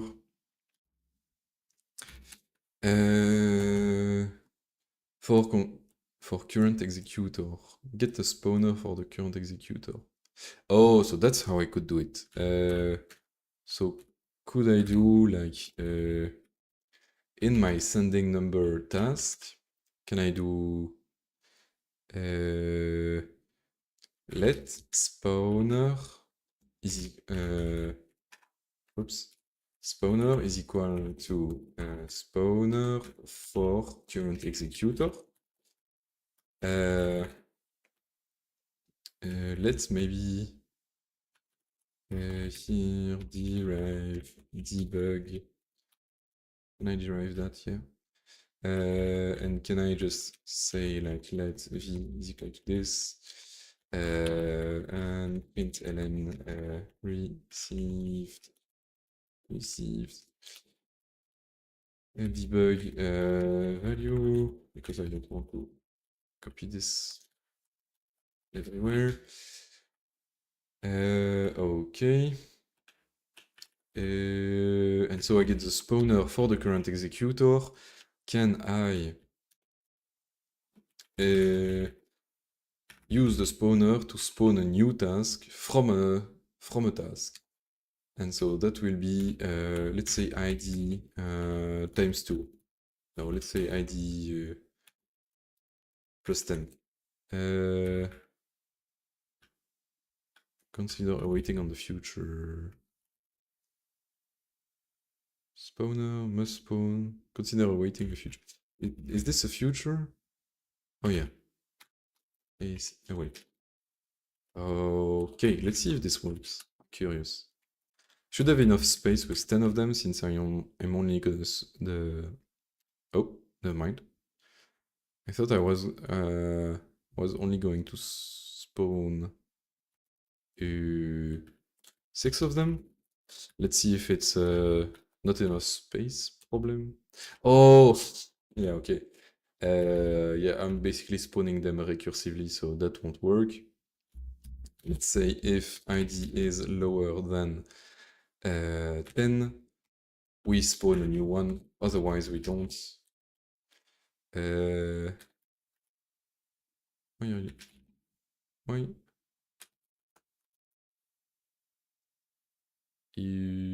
Okay.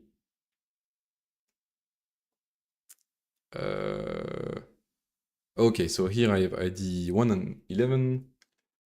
Yes, thank you. See you. And now I should have 6 tasks. 1, 2, and 3, and 11, 12, and 13. Yes, that's really nice. So you can spawn tasks from other tasks, not just from main, which of course makes sense. Alright.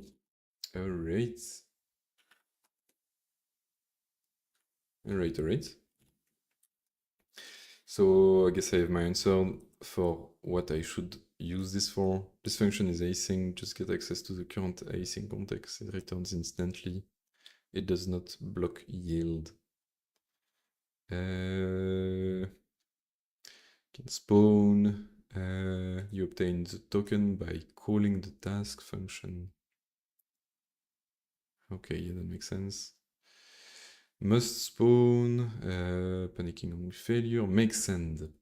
Convert this spawner into a send spawner. This allows you to send the spawner to other threads, but the spawner loses the ability to spawn non-send tasks. So yeah, I remember running into this when doing my project with Tokyo, where there is a send trait, and if your object implements the send trait, it can be sent across tasks. Otherwise, it cannot be safely sent across tasks. And I think this is to do with like maybe tasks not executing in the same memory space sometimes, or yeah, I'm not sure.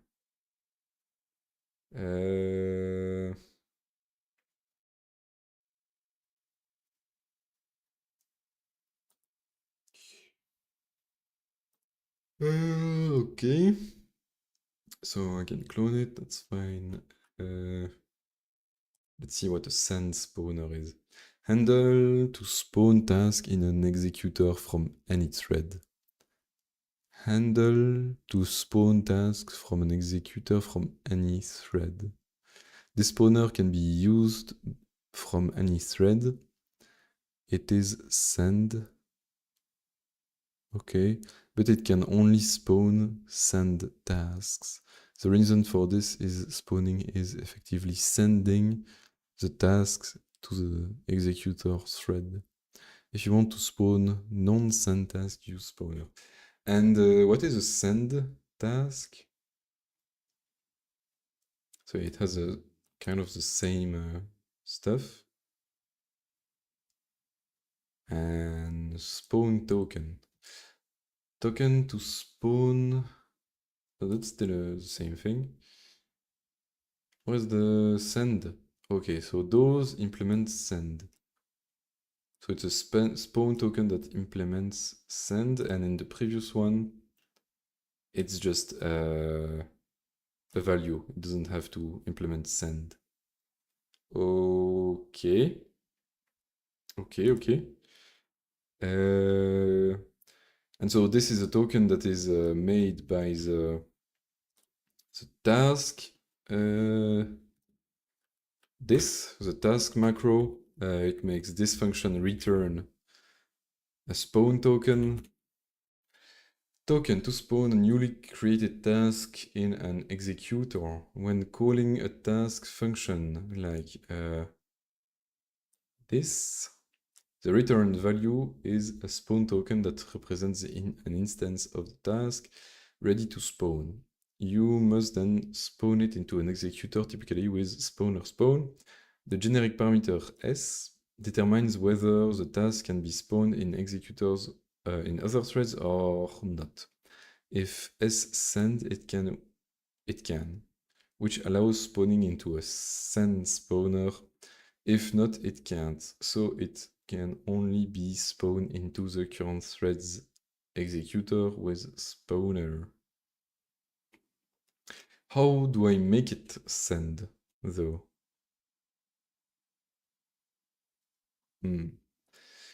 Dropping a spawn token instance panics. You may not abort spawning a task. And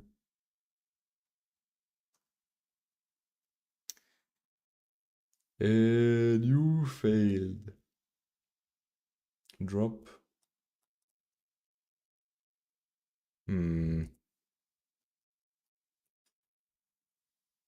Oh, send spawner executor. Oh, okay. So I'm guessing this this is created by default in the main, by the main macro. But so it can be create a new executor. Then we can have run the executor. The init closure is called with a spawner that spawns a task on this executor. It is use it to spawn the initial tasks after init. Return the executor starts running the task. To spawn more tasks, later you may keep copies of the spawner. It is copy.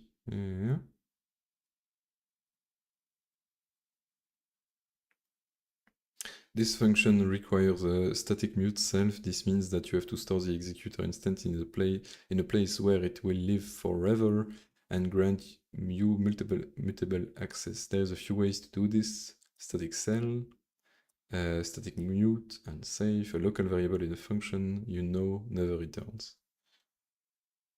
Upgrading its lifetime with transmute. So okay, static cell is alright. This function never returns. I see. Okay. So we can have multiple executor. I don't know why you would want multiple executors, but okay. So I did not really understand why I need to send, how I can have a send spawner.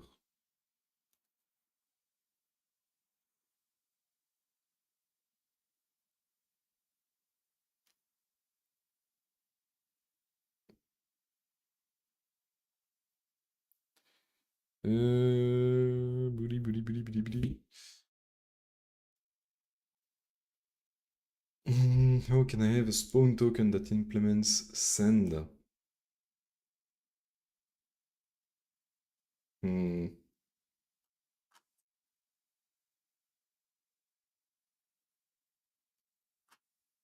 Yeah, not sure. Not sure. All right.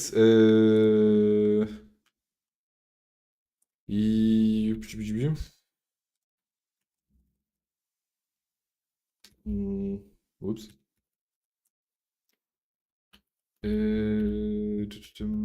Yeah, it's more like it.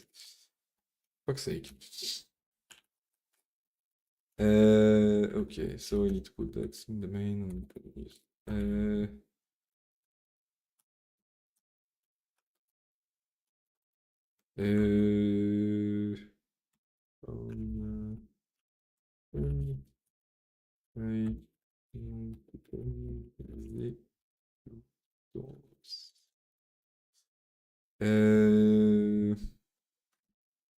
Alright. I think that's basically all I wanted to look at today. It's been 4 hours. I'm guessing I'm gonna stop for today.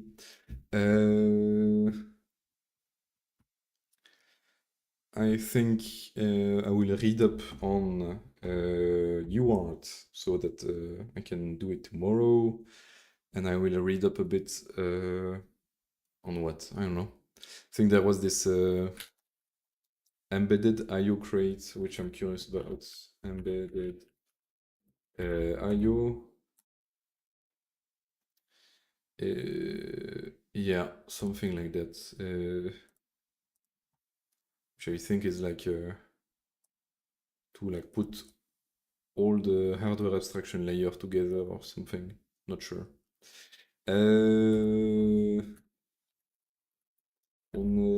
Yeah. What else am I using? Portable atomics. Yeah, that's about it. You have I2C to look at as well. But I don't need if you I don't know if you need an I2C controller. I have a UART controller thing, which I can connect to my desktop, but I don't know about I2C. Besides that,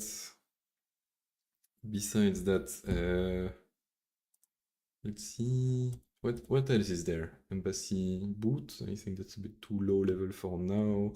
There is net that seems really fun, where you just have a hardware support. Like you can have the Wi-Fi, but I'm guessing it's an easier way to set up Wi-Fi. It already handles TCP, DNS, and so on out of the box. And it is implemented with the small TCP thing. Alright, yeah, that's nice. And for example, if I want a DNS, I can have a DNS query. That's what I was trying to do last time, but did not work as expected. Maybe I will try it again. Yeah, besides that, would be fun to explore Bluetooth as well, which I don't know in which one it is. There is, I think that's, isn't it? Yeah, Bluetooth low energy. So it's NRF. Oh, maybe that's something else. Yeah, whatever. Yeah, I think that's like for specific microcontrollers because there is the Raspberry Pi ones. There is USB stuff as well.